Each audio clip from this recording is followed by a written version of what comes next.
Ahan ngasi puning warol thorom mideng tabiri basing puno mapu jem sagur jamna taram nukchuri konona kurumjari ngasi puning warol ke tamokta season azari ba number 9077282001 hari bana basi screen de lejare loina na ngasi August ki tang taraga ni thoi International Youth Day numit asigi ingkhalang libana hasing puno makta yaifa paujel fizari Asigi sanduk cari ba thorom 90.0 Wahong Radio loinana asigi thorom asi ICECOM da visual oina sanduk cari ba Diamond TV 129 loinana 1070 SKTV loinana Elite TV masih kaktan natana Manipur online radio made khusem radio loinana hari ba Manipur online radio da so Wahong radio gi tongan ba app amada thorom asi adom na khonjel loina ta ba su phangbigani Hariba online radio ki kodong chabalo biraga internet phang mama phone khodi makta me exeng na do makta ab phone bigani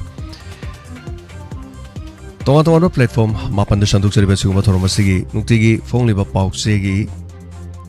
headlines khara han ma da pajegi adu han ma makta da sanale paute gi lokhchari tangal kaithian da kanglon ngakta na yum saganare IMC ni yeng laga leiri yum amaga inchi ama phawba ahangba thamna dana tap napna yum sajin nare Manipur Assam gi ngamkhai oriba jiri turel gi ichel hongkhre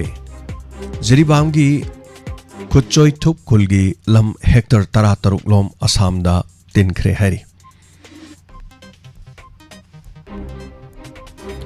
Cycle SC gi ex MLA Yamthong Hawku ki loina bi bom pokhai bada leikhidre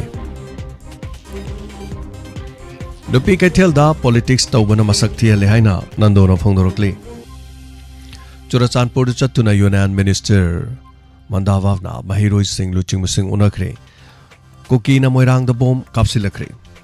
August tara manga da korkom na janen strike law thokre Independence Day no meter total shutdown law thokle haina asuk na phongdorokle loina India gi ningtam no met janen strike law thokle haina sorepa na su phongdorokle Sanale pa ki mapauda chindadi mahani thabaktadi po kangnam dramale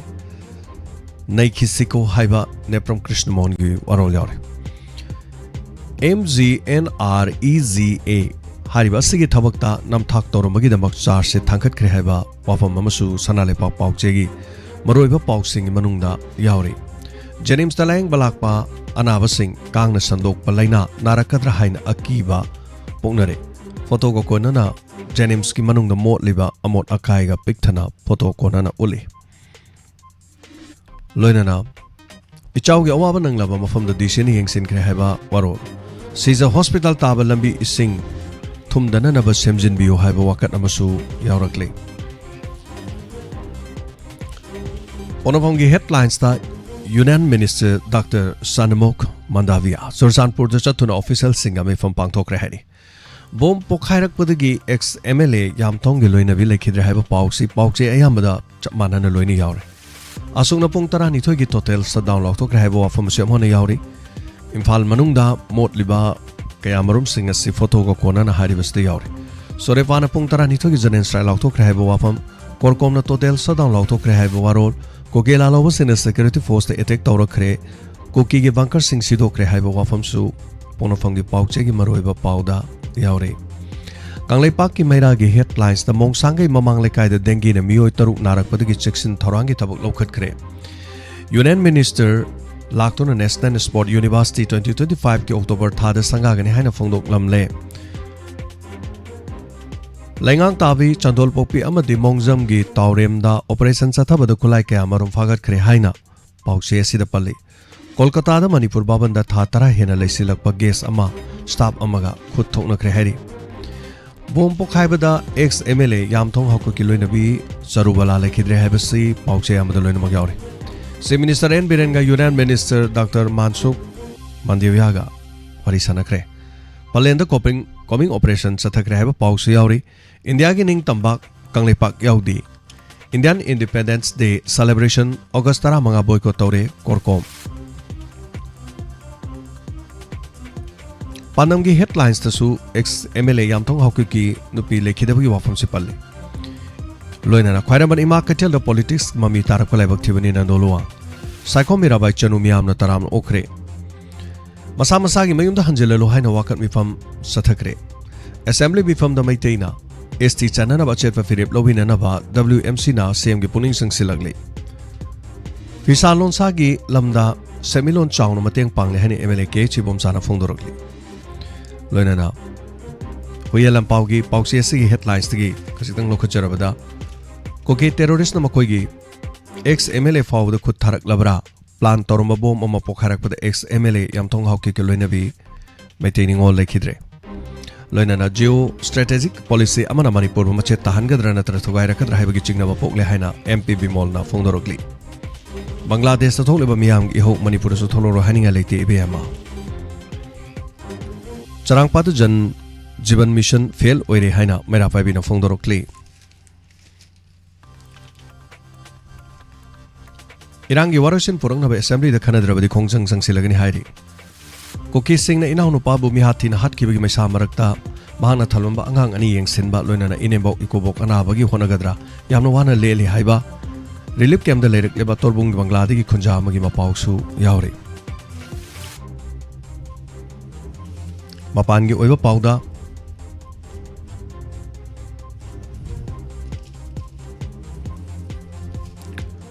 Ukraine के president Russia दा लंदाव की वाफम ना कोई ना confirm तोकरे Bangladesh सरकार की chip corruption case तगी copy करे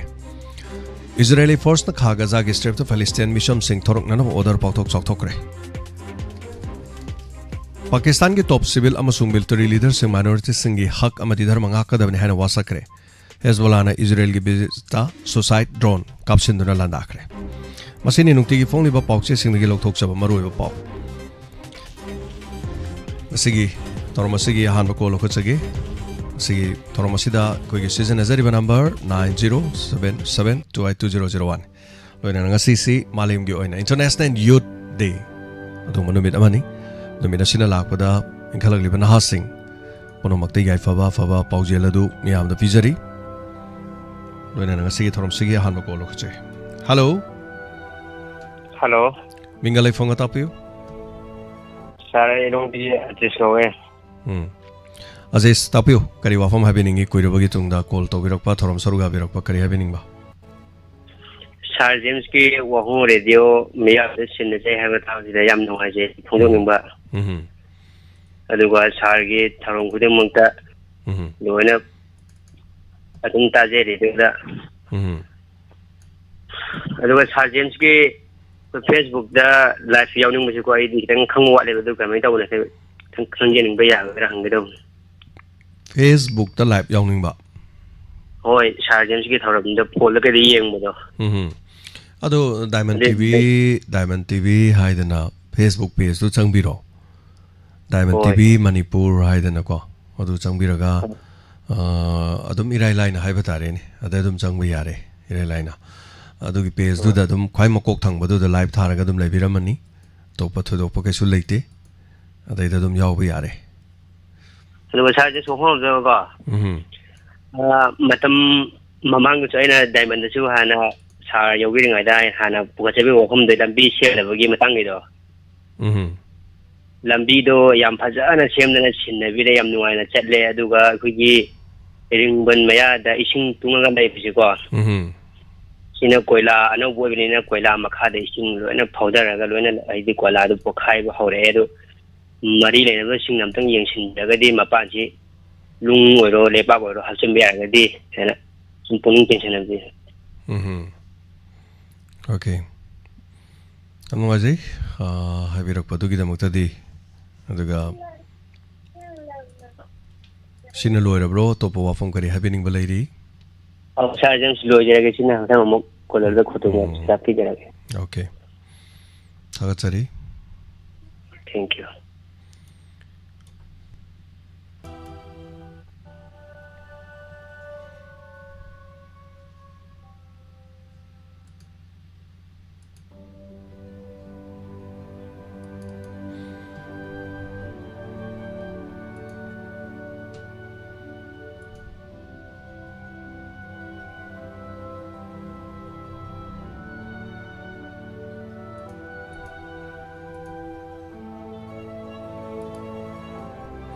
Hello.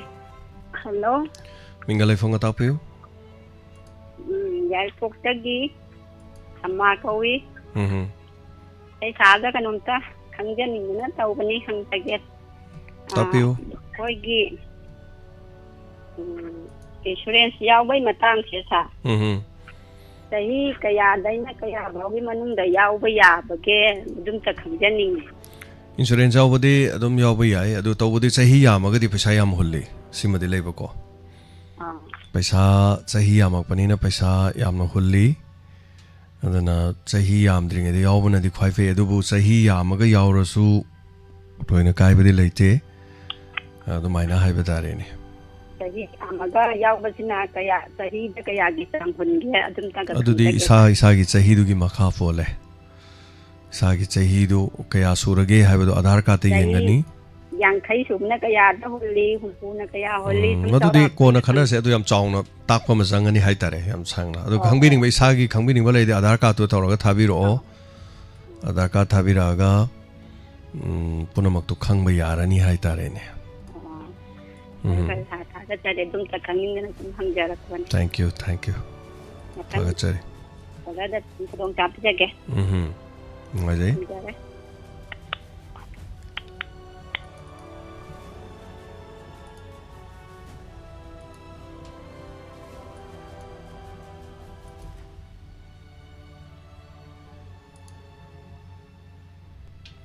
Hello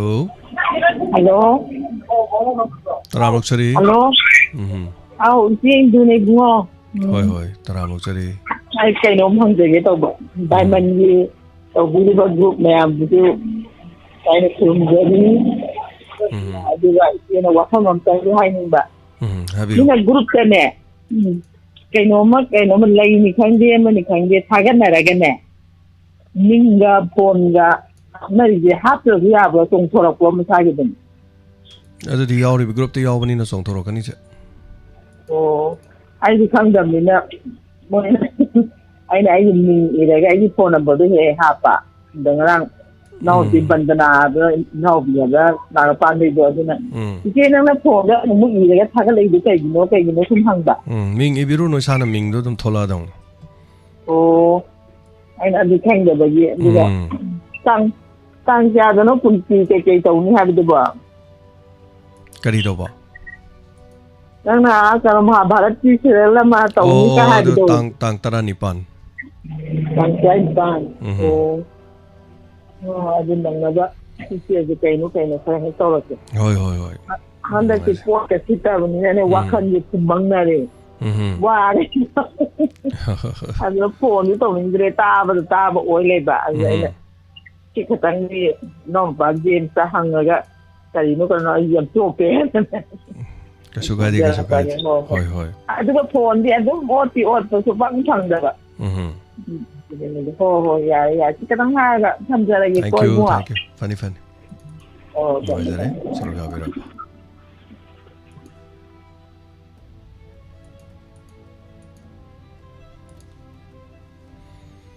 सरगा बियोस फोंदो पियो ngasigi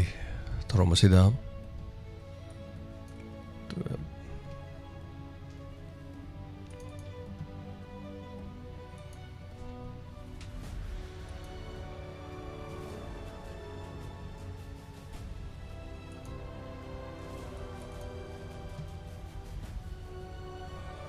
Hello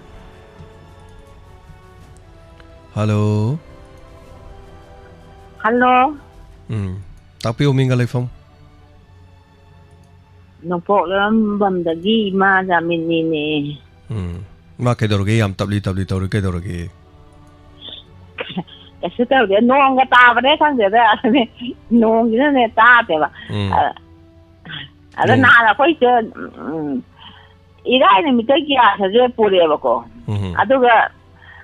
angasi humni subda la kanen haram ba akoi lai kai lai rakse akoi gi makharam di yau da ba awang mati kitang ari ba ta ye lambaga ne lotion gi ba aduga ngarang la kanen haram ba na la tare ji pau la tare adugi sum kamai tawli tano na sha sum sha taw ko ni da akoi jo chedi ba singna thong ba ni na ne ado gas tawri du ge moi ge number gumba di khang da bro ima moi gi du di number gumba lai ta bro ꯂꯩꯌꯦ ꯑꯗꯣ ꯃꯣꯏ ꯑꯥꯗꯁꯨ ꯆꯠꯂꯨꯔꯦ ꯑꯃꯁꯨ ꯇꯧꯔꯦ ꯂꯣꯏꯅꯃꯛ ꯑꯩꯈꯣꯏ ꯀꯩꯅꯣꯗ ꯂꯧꯕꯅꯦꯕ ꯃꯣꯏꯒꯤ ꯕꯨꯛꯇꯨꯗ ꯑꯗꯨꯒ ꯊꯨꯡꯅꯗꯔꯦ ꯑꯃꯨꯛ ꯂꯥꯛꯀꯦꯅ ꯍꯥꯏꯔꯝꯕ ꯑꯣ 이마 항비요 파오 모이다 더 항아디 소이드나 좀 강하니 아두수고 갸스 옌다바 코조 블랙다 레이로이 루팔리싱 아니 정화 통대야 담니 짜대야 담니노고 리싱 아니 정화도 타마칸 통대스데 죽은기 통보다 이모는 빈 통보도 아주 싱도가 통해 타마칸만 통나디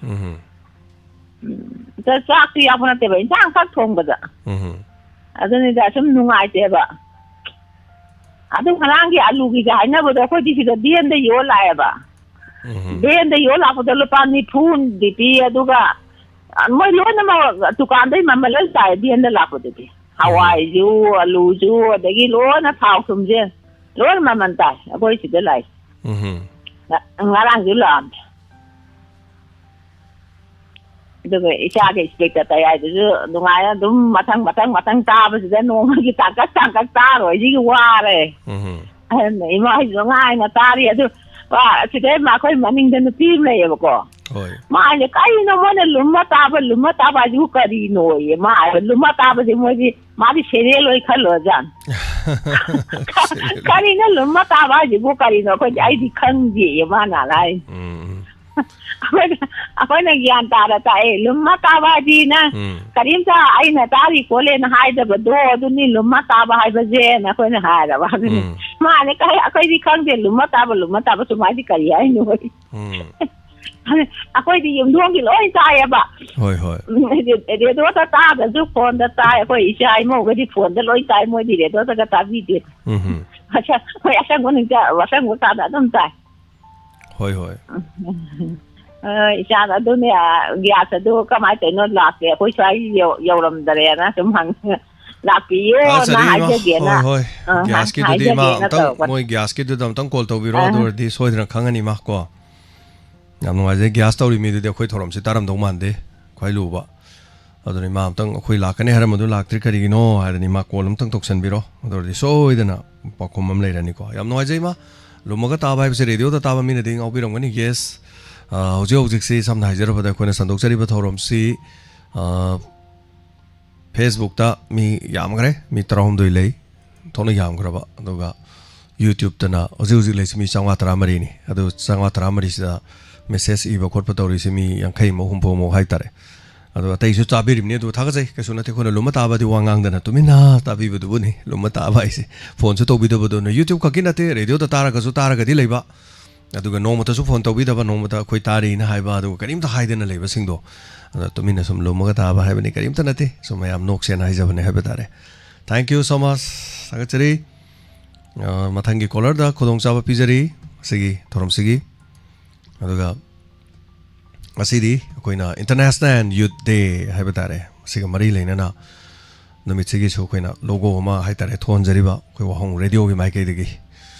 अदुना पुनमा पुआना न थागचरी असिगी इंटरनेशनल यूथ डे गी नमित याइफरबा नमित सिगी हाइबा तारे नमित सिदा मा पुनमते याइफबा फबा पिजरी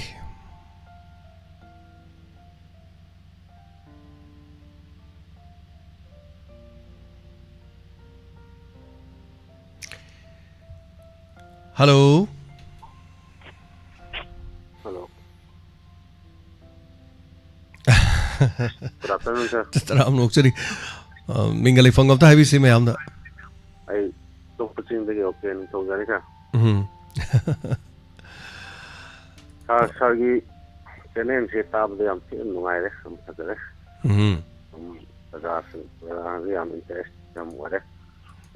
तोपसिंग द मयाम खरा तुम ताबी ब्रो जा मयाम हाना दे ताब कोट पखरे हेंगत पिरबरो हाना कोई तोखरे याउद्रे मांगरे न खनरम सिंग दो खरा खरा पाउ संतोक तना नत्रगा लौ सुबा थबक सुबा लंबी लंखांग द वारी बताय याम नुंगाइबा न सर इम्फाल जे खोय अमानी हान दिथबम चटपदा इम्फाल तुरेन मरिन सिदा सा सेरंगी मपान सारग लेहो इम्फाल मनुंगसे इम्फाल तुरेन मरिन जे अखोई चुमना करीनो सासे मपान जे येओ बने अदु सेरंग अक्ता वतन अक्ता अदा ꯁꯦꯔꯪꯒ ꯕꯣꯇꯜꯒꯁꯦ ꯇꯨꯔꯦꯟ ꯃꯔꯤꯡꯒꯤ ꯏꯁꯤꯡ ꯆꯥꯎꯈꯤꯕꯒꯤ ꯈꯔ ꯃꯆꯥ ꯃꯆꯥ ꯍꯧꯕ ꯄꯥꯝꯕꯤꯁꯤꯡꯁꯤꯗ ꯂꯣꯏꯅ ꯄꯟꯗꯅ ꯌꯥꯟꯅ ꯑꯣꯟꯊꯣꯛꯅ ꯐꯖꯈ꯭ꯔꯦ ꯁꯥꯔ ꯏꯝꯐꯥꯜꯁꯤ ꯌꯥꯝ ꯆꯥꯎꯈꯠꯂꯝꯕ ꯑꯗꯣ ꯃꯌꯥꯝꯗ ꯁꯨꯝ ꯇꯝꯖꯅꯤꯡꯗꯅ ꯁꯥꯔ ꯎꯕꯗꯣ ꯑꯩ ꯑꯝꯇꯪ ꯊꯝꯖꯒꯦ ꯁꯨꯝ ꯈꯜꯂ ꯂꯩꯕ ꯑꯗꯣ ꯉꯁꯤꯗꯤ ꯐꯣꯟꯁꯨ ꯆꯤꯟꯅ ꯐꯪꯉꯦ ꯑꯗꯨꯅ ꯏꯝꯐꯥꯜ ꯌꯥꯝ ꯆꯥꯎꯈꯠꯂꯔꯦ ꯁꯦꯔꯪ ꯃꯄꯥꯟ ꯁꯥꯎꯔꯦ ꯇꯨꯔꯦꯟ ꯃꯅꯨꯡ ꯈꯣꯡꯁꯤꯗ ꯍꯦꯛꯇ ꯑꯍꯧꯕ ꯎꯄꯥꯟꯁꯤꯗ ꯄꯜꯍꯧꯕ ꯃꯌꯥꯝꯁꯤ ꯑꯩ ꯑꯃꯨꯛꯐꯥꯎ ꯎꯖꯗ꯭ꯔꯤ ꯅꯍꯥꯟꯒꯤꯗꯣ ꯈ꯭ꯋꯥꯏ ꯑꯍꯥꯟꯕꯅꯤ ꯏꯝꯐꯥꯜ ꯌꯥꯝ ꯆꯥꯎꯈꯠꯍꯧꯔꯦ ꯏꯝꯐꯥꯜ ꯆꯦꯔꯪ ꯃꯄꯥꯟ ꯁꯥꯍꯧꯔꯦ ꯁꯤꯅꯦꯕ ꯑꯣꯖꯥꯅ ꯇꯥꯛꯄꯤꯔꯤꯁꯦ ꯑꯃꯣꯠ ꯑꯀꯥꯏꯅ ꯄꯤꯛ ꯊꯜꯂꯦ ꯍꯧꯖꯤꯛꯁꯨ ꯈꯕꯔꯗꯒ ꯌꯥꯎꯔꯛꯏ ꯃꯌꯥꯝꯁꯤ ꯀꯔꯤ ꯍꯥꯏꯗꯧꯅꯣ ꯈꯪꯗꯦ ꯏꯝꯐꯥꯜꯁꯤ ꯂꯣꯏꯔꯦ ꯍꯥꯏꯇꯥꯔꯦ ꯑꯗꯨꯒ ꯍꯧꯖꯤꯛ ꯅꯣꯡ ꯇꯥꯕꯁꯤꯗꯒꯤ ꯏꯁꯤꯡ ꯆꯥꯎꯕꯁꯦ ꯍꯧꯖꯤꯛꯁꯦ ꯑꯩꯈꯣꯏꯒꯤꯅ ꯍꯧꯖꯤꯛꯇ ꯆꯥꯎꯕ ꯍꯧꯅꯔꯛꯏ ꯑꯗꯣ ꯉꯥ ꯐꯥꯝꯁꯤꯡꯁꯦ ꯍꯞꯄꯥ ꯈꯥꯕ ꯍꯣꯠꯅꯕꯗ ꯂꯩꯔꯤꯕ ꯉꯥꯗꯨꯗꯒꯤ ꯈꯥꯔꯤꯕ ꯍꯞꯄꯥꯗꯨꯅ ꯍꯦꯟꯅ ꯑꯦꯛꯁꯄꯦꯟꯗꯤꯆꯔꯁꯦ ꯉꯥꯗꯣ ꯃꯥꯡꯈꯤꯅꯦꯅ ꯀꯟꯅꯕ ꯍꯣꯠꯅꯕꯗ ꯍꯞꯄꯥ ꯂꯩꯕꯗ ꯄꯩꯁꯥ ꯌꯥꯝ ꯆꯪꯈ꯭ꯔꯦ ꯍꯥꯏꯇꯥꯔꯦꯅꯦ ꯑꯗꯨꯒ ꯃꯅꯨꯡꯁꯤꯗ ꯌꯥꯝ ꯅꯥꯇꯩ ꯆꯥꯗꯕ ꯑꯃ ꯇꯧꯔꯤꯁꯤꯅ ꯑꯩꯈꯣꯏꯒꯤ ꯂꯥꯛꯏꯕ ꯏꯁꯤꯡꯁꯤꯅ ꯐꯖꯕ ꯃꯈꯜꯒꯤ ꯏꯁꯤꯡꯁꯦ ꯂꯣꯏ ꯁꯨꯔꯕꯅꯤꯅ ꯃꯅꯨꯡꯗ ꯂꯩꯕ ꯉꯥꯁꯤ ꯐꯖꯅ ꯃꯄꯨꯗꯨꯅ ꯉꯥ ꯍꯞꯄꯥꯗꯣ ꯉꯥꯏ ꯑꯗꯨꯒ ꯃꯅꯨꯡꯒꯤ ꯉꯥꯗꯨꯅ ꯐꯨꯛ ꯇꯥꯞꯄꯂꯒ ꯁꯤꯕꯤꯗ ꯃꯊꯥ ꯌꯥꯝ ꯁꯥꯔꯝꯗꯧ ꯃꯥꯜꯂꯦ ꯑꯣꯖꯥ ꯁꯨꯃꯥꯏꯅ ꯅꯨꯡꯉꯥꯏꯕ ꯄꯥꯎꯁꯤ ꯁꯨꯝ ꯇꯝꯖꯅꯤꯡꯗꯅ ꯑꯩ ꯉꯁꯤ ꯂꯥꯏꯟ ꯂꯧꯖꯔꯛꯄꯅꯤ ꯆꯦꯠꯅ ꯑꯗꯒꯤ ꯐꯪꯖꯔꯦ ꯁꯥꯔ ꯑꯅꯥ ꯑꯌꯦꯛ ꯌꯥꯎꯕꯤꯗꯅ ꯄ꯭ꯔꯣꯒꯥꯝꯁꯦ ꯐꯖꯕ ꯄꯨꯊꯣꯛꯆꯔꯛꯇꯅ ꯉꯔꯥꯡꯒꯤ ꯏꯟꯁꯄꯦꯛꯇꯔ ꯇꯌꯥꯏ ꯅꯣꯡꯃꯈꯛꯀꯤ ꯋꯥꯔꯤꯗꯨ ꯌꯥꯝ ꯐꯖꯩ ꯇꯥꯕꯗ ꯑꯣꯟꯊꯣꯛꯅ ꯅꯨꯡꯉꯥꯏꯖꯈ꯭ꯔꯦ ꯃꯌꯥꯝꯗ ꯄꯨꯛꯅꯤꯡ ꯂꯧꯁꯤꯡ ꯑꯣꯏꯕ ꯌꯥꯝ ꯄꯤꯕꯤꯕ ꯍꯟꯖꯤꯟ ꯍꯟꯖꯤꯟꯅ ꯑꯩꯈꯣꯏ ꯊꯥꯒꯠꯂꯕꯁꯨ ꯑꯩꯈꯣꯏ ꯋꯥꯍꯩ ꯂꯩꯇ꯭ꯔꯦ ꯍꯥꯏꯕꯒꯤ ꯆꯥꯡꯗꯨ ꯂꯩꯔꯦꯗ ꯌꯥꯝ ꯅꯨꯡꯉꯥꯏꯖꯩ ꯑꯗꯣ ꯊꯥꯒꯠꯆꯔꯤ ꯊꯦꯡꯛ ꯌꯨ ꯑꯗꯣ ꯏꯟꯗ ꯌꯣꯛꯄ ꯉꯥ ꯑꯃ ꯂꯩꯕꯗꯨꯕꯨ ꯅꯥꯟꯊꯣꯛꯈꯤꯗꯧꯔꯕ ꯖꯥꯠꯂꯥ ꯃꯗꯨ ꯃꯊꯪ ꯆꯍꯤꯗ ꯇꯥꯗꯣꯔꯦ ꯏꯄꯥꯛꯇ ꯊꯣꯛꯑꯦ ꯍꯧꯖꯤꯛ ꯍꯥꯟꯅꯒꯤ ꯃꯥꯒꯤ ꯃꯐꯝꯗꯨꯗ ꯊꯝꯕ ꯉꯝꯗ꯭ꯔꯦ ꯍꯣꯏ ꯌꯥꯝ ꯅꯨꯡꯉꯥꯏꯖꯩ ꯃꯥꯅ ꯃꯐꯝ ꯆꯥꯅ ꯑꯗꯨꯝ ꯂꯩꯔꯝꯕꯁꯨ ꯑꯣꯏꯁꯅꯨ ꯊꯦꯡꯛ ꯌꯨ ꯌꯥꯝ ꯅꯨꯡꯉꯥꯏꯖꯩ ꯑꯃꯨꯛꯇꯪꯗꯤ ꯏꯇꯥꯎ ꯍꯣꯏꯒꯤ ꯑꯗꯩꯗ ꯂꯥꯛꯑꯒ ꯃꯌꯥꯝ ꯄꯨꯝꯅꯃꯛ ꯃꯐꯝꯗꯨꯗ ꯂꯩꯕ ꯑꯩꯈꯣꯏꯒꯤ ꯑꯇꯣꯞꯄ ꯆꯤꯡꯗ ꯂꯩꯕ ꯃꯌꯥꯝ ꯇꯥꯕꯤꯔꯤꯕꯁꯤꯡ ꯏꯇꯥꯎ ꯍꯣꯏꯒꯤ ꯁꯨꯃꯥꯡꯗ ꯃꯥꯡꯒꯣꯟꯗ ꯑꯩꯈꯣꯏ ꯄꯨꯜꯂꯒ ꯋꯥꯔꯤ ꯋꯥꯇꯥꯏꯒ ꯁꯥꯟꯅꯗꯅ ꯇꯧꯔꯒ ꯂꯝꯗꯝꯗꯨꯒꯤ ꯑꯋꯥꯕ ꯅꯨꯡꯉꯥꯏꯕ ꯃꯌꯥꯝ ꯑꯃ ꯄꯥꯎ ꯍꯥꯏꯕ ꯇꯥꯔꯦ ꯀꯣꯏꯅ ꯆꯠꯄꯒꯤ ꯊꯧꯔꯝ ꯑꯃꯁꯨ ꯑꯩꯈꯣꯏ ꯇꯧꯖꯔꯛꯅꯕ ꯁꯦꯝ ꯁꯥꯖꯔꯤꯕꯅꯤ ꯑꯣꯖꯥ ꯁꯣꯏꯗꯅ ꯂꯥꯛꯆꯒꯦ ꯂꯝꯕꯤꯁꯨ ꯌꯥꯝ ꯅꯨꯡꯉꯥꯏꯔ ꯃꯥꯜꯂꯦ ꯕꯔꯃꯥ ꯁꯨꯒꯨꯅꯨ ꯔꯣꯗꯀꯤ ꯂꯝꯕꯤꯁꯤ ꯍꯥꯏꯅꯤꯡꯉꯥꯏ ꯂꯩꯇꯅ ꯅꯨꯡꯉꯥꯏꯔꯦ ꯍꯥꯏꯕ ꯄꯥꯎꯁꯨ ꯇꯥꯖꯔꯦ ꯑꯗꯨꯅ ꯑꯩꯁꯦ ꯀꯛꯆꯤꯡ ꯈꯨꯅꯧꯒꯤ ꯑꯩꯈꯣꯏꯒꯤ ꯔꯤꯂꯤꯞ ꯀꯦꯝꯞ ꯑꯃꯗ ꯑꯩ ꯂꯥꯛꯆꯒꯗꯕꯁꯨ ꯂꯩꯕꯅꯤ ꯑꯗꯨꯅ ꯃꯐꯝꯗꯨꯗ ꯂꯩꯕ ꯑꯉꯥꯡꯁꯤꯡꯅ ꯁꯛꯄ ꯏꯁꯩ ꯑꯃꯈꯛ ꯏꯁꯩꯗꯨ ꯅꯝꯅꯕ ꯍꯣꯠꯅꯔꯛꯄꯗ ꯑꯉꯥꯡꯁꯤꯡꯒꯤ ꯑꯦꯛꯖꯥꯝ ꯂꯣꯏꯕ ꯉꯥꯏꯕꯅꯤ ꯑꯗꯣ ꯏꯁꯩꯗꯨ ꯍꯧꯖꯤꯛꯇꯤ ꯀꯝꯄ꯭ꯂꯤꯠ ꯂꯣꯏꯔꯦ ꯑꯗꯨꯅ ꯑꯩ ꯃꯈꯣꯏꯒꯤ ꯃꯐꯝꯗꯨꯗ ꯔꯤꯂꯤꯞ ꯀꯦꯝꯞꯇꯨꯗ ꯆꯠꯂꯒ ꯑꯉꯥꯡꯈꯩꯗꯨ ꯏꯁꯩꯗꯨ ꯁꯛꯍꯟꯒꯅꯤ ꯑꯗꯨꯒ ꯂꯤꯞꯁꯤꯡ ꯍꯥꯏꯇꯥꯔꯦ ꯆꯤꯜ ꯂꯦꯡꯕꯗꯨ ꯃꯐꯝꯗꯨꯗꯒꯤ ꯂꯧꯒꯗꯕ ꯑꯗꯨꯅ ꯑꯩ ꯀꯛꯆꯤꯡ ꯈꯨꯅꯧꯒꯤꯗꯨꯁꯨ ꯂꯥꯛꯆꯒꯦ ꯑꯗꯨꯒ ꯑꯣꯖꯥꯒꯤ ꯃꯅꯥꯛꯇꯁꯨ ꯆꯪꯁꯤꯟꯖꯔꯝꯒꯦ ꯇꯣꯛꯄ ꯆꯤꯡꯒꯤ ꯂꯩꯔꯤꯕ ꯃꯐꯝꯗꯨꯒꯤ ꯍꯥꯏꯕ ꯇꯥꯔꯦ ꯍꯥꯟꯅ ꯑꯩꯅ ꯀꯌꯥꯔꯛꯁꯨ ꯂꯥꯛꯆꯈ꯭ꯔꯕ ꯃꯐꯝꯅꯤ ꯑꯗꯣ ꯑꯃꯨꯛ ꯍꯟꯅ ꯃꯐꯝꯗꯨꯗ ꯂꯥꯛꯆꯗꯅ ꯑꯝꯇꯪ ꯌꯧꯖꯔꯛꯅꯕ ꯍꯣꯠꯅꯖꯔꯛꯀꯦ ꯍꯥꯏꯕ ꯄꯥꯎ ꯁꯤꯃꯁꯨ ꯇꯝꯖꯒꯦ ꯊꯥꯒꯠꯆꯔꯤ ꯊꯦꯡꯛ ꯌꯨ ꯌꯥꯝ ꯅꯨꯡꯉꯥꯏꯖꯔꯦ ꯌꯥꯝꯅ ꯊꯦꯡꯛ ꯌꯨ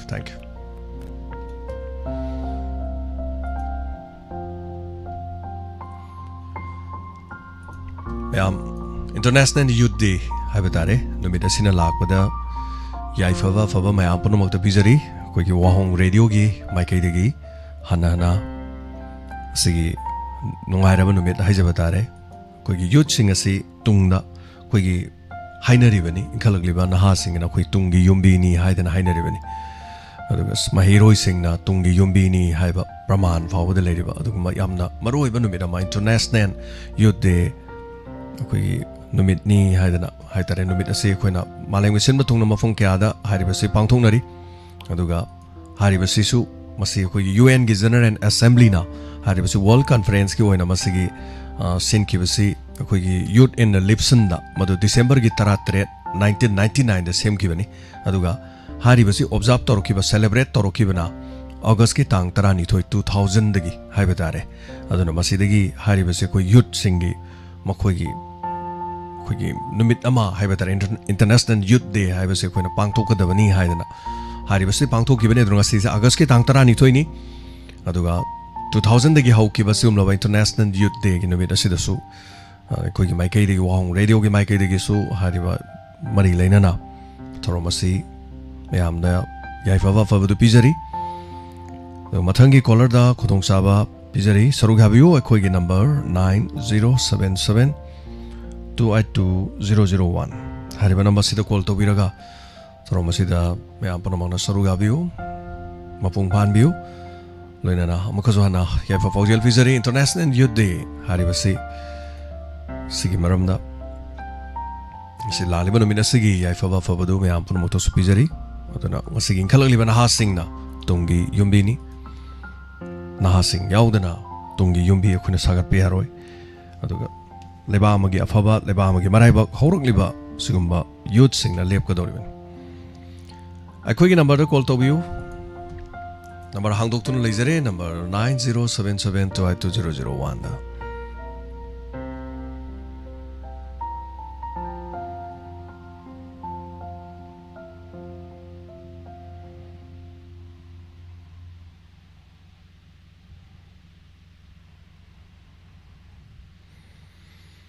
यामना नुंगाई वाहोंग रेडियो सु कुइना ताई थैंक यू सो मच मिंगदी बिरक्तरे वाहोंग रेडियो याम नुंगाइना ताजरी ना तापिरकपा थागचरी thank you so much hello hello मिंगलै फोंगा तापियो करी मिंग कौबी बगे चांगपातगी हिरदी चांगपाती रबी सही क्या सुबिरगे सही कुनगा तरे सुरे ओके करी करी होना बिरगे हो सिक्सिबो हाँ अबसे थबक सम सुरिये युम युम का साब चले युम साब खोट पर चपी ब्रो चले ओके हनु भाई ऐसे कनो हानिंग वरना तापियो kai bot tage na ngarang pung paro ga mini 40 dai da kai bot tawidana tisana adu tage na pana koi nu ngai ramba ada pyam su haja khe du hai gen tawuni taso tabi bro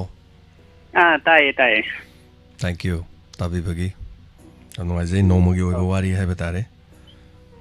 kuire ta ba di jo ta di kuire ba Thank you, Ravi. That's it.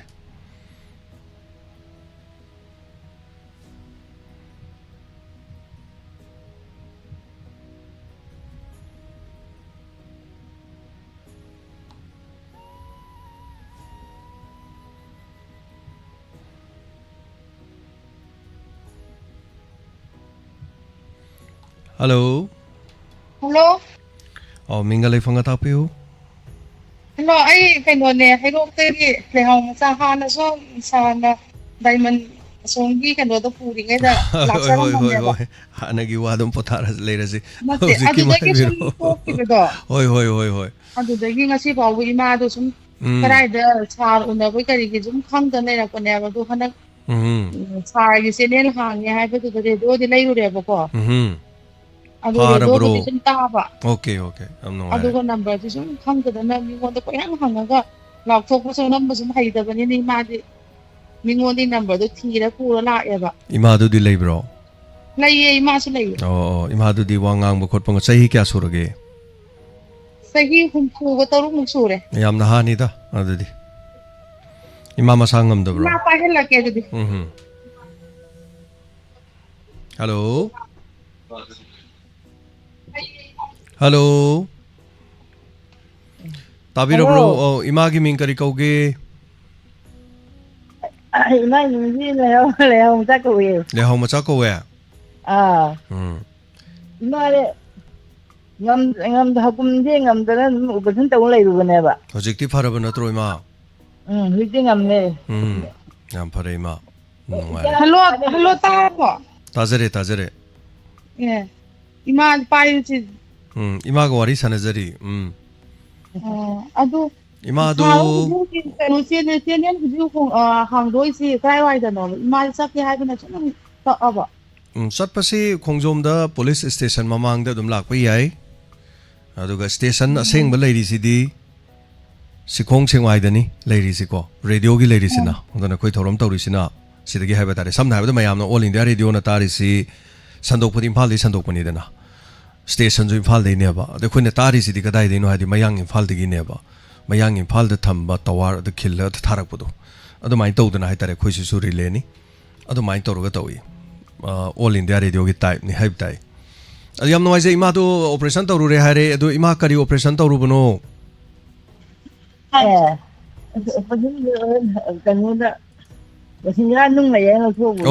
masinga da nung le na hojikti ima kari yum da kari honari ge yum da sum kamai ne lembiri ge ma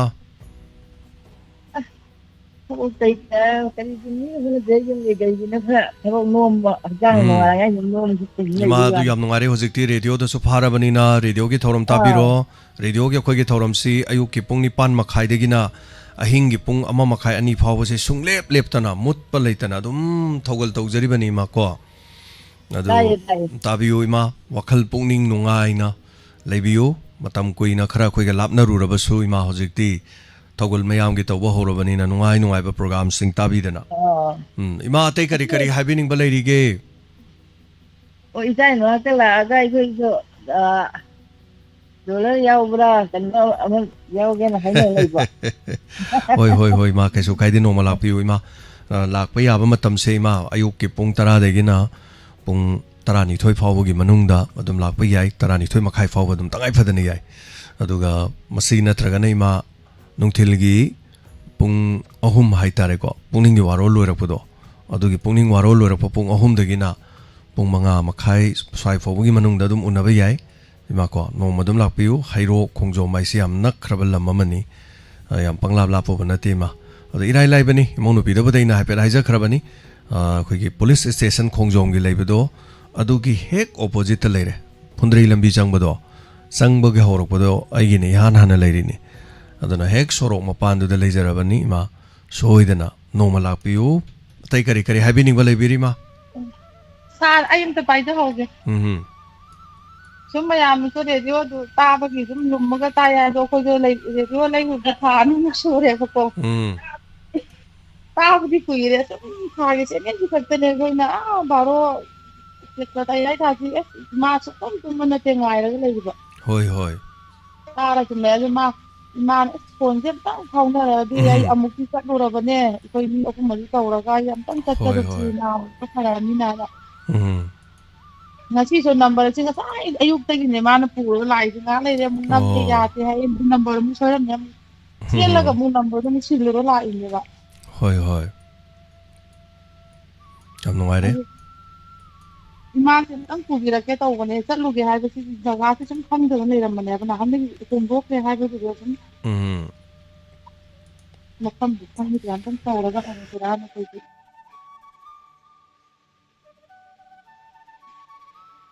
soidana lakpiu noma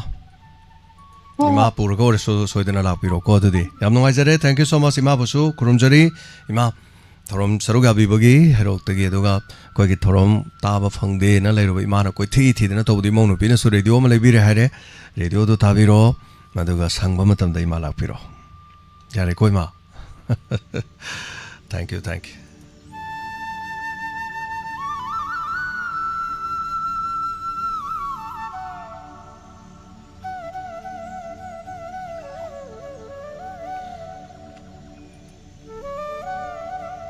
(90772820001) number C Bible singna e bada khangbangam da ba khoina haiba sida yamna yang haiman gidna ngasai gi YouTube ta di TV de di thaira ga thami do number se aduna Bible sing mai chechal sing kolom pai biu natraga phone hangdo piu ai number haijarake minam amatang leraga ai number do tapna hairake ishin biu nuga ꯃꯥꯏꯕꯦꯜ ꯁꯤꯡꯅ ꯍꯥꯏꯕꯤꯅꯤꯡꯕ ꯈꯪꯕꯤꯅꯤꯡꯕ ꯂꯩꯔꯁꯨ ꯍꯥꯏꯔꯤꯕ ꯉꯁꯥꯏ ꯑꯩꯅ ꯍꯥꯏꯖꯕ ꯄꯨꯡꯐꯝꯁꯤꯡꯗꯨꯗ ꯁꯣꯏꯗꯅ phone ꯇꯧꯕꯤꯌꯨ ꯑꯗꯨꯒ ꯑꯌꯨꯛ ꯌꯥꯝ ꯉꯟꯅ ꯐꯣꯟ ꯇꯧꯁꯟꯕꯤꯒꯅꯨ ꯑꯌꯨꯛ ꯉꯟꯅ ꯐꯣꯟ ꯇꯧꯕꯁꯤꯃꯗꯤ ꯄꯥꯏꯔꯛꯑꯣꯏ ꯃꯔꯝꯗꯤ ꯄꯥꯏꯗꯧ ꯃꯤꯗꯨ ꯇꯨꯝꯃꯤꯕ ꯑꯍꯤꯡ ꯆꯨꯞꯄ ꯑꯗꯨꯝ ꯊꯧꯔꯝ ꯇꯧꯕꯅꯤꯅꯀꯣ ꯑꯗꯨꯅ ꯑꯩ ꯐꯣꯟ ꯑꯃ ꯂꯧꯈꯠꯆꯒꯦ ꯑꯗꯨꯅ ꯑꯩ ꯅꯝꯕꯔꯗꯨꯁꯨ ꯍꯥꯏꯖꯔꯛꯀꯦ ꯃꯥꯏꯕꯦꯜꯁꯤꯡ ꯔꯦꯗꯤꯑꯣꯗ ꯂꯩꯕꯁꯤꯡ ꯅꯝꯕꯔꯁꯦ ꯑꯃꯨꯛꯇ ꯏꯁꯟꯕꯤꯌꯨ ꯑꯩ ꯅꯝꯕꯔꯁꯦ ꯇꯞꯅ ꯑꯃꯨꯛꯇꯪ ꯍꯥꯏꯖꯔꯛꯀꯦ ꯐꯣꯟ ꯑꯃꯁꯨ ꯂꯩ ꯂꯧꯈꯠꯆꯒꯦ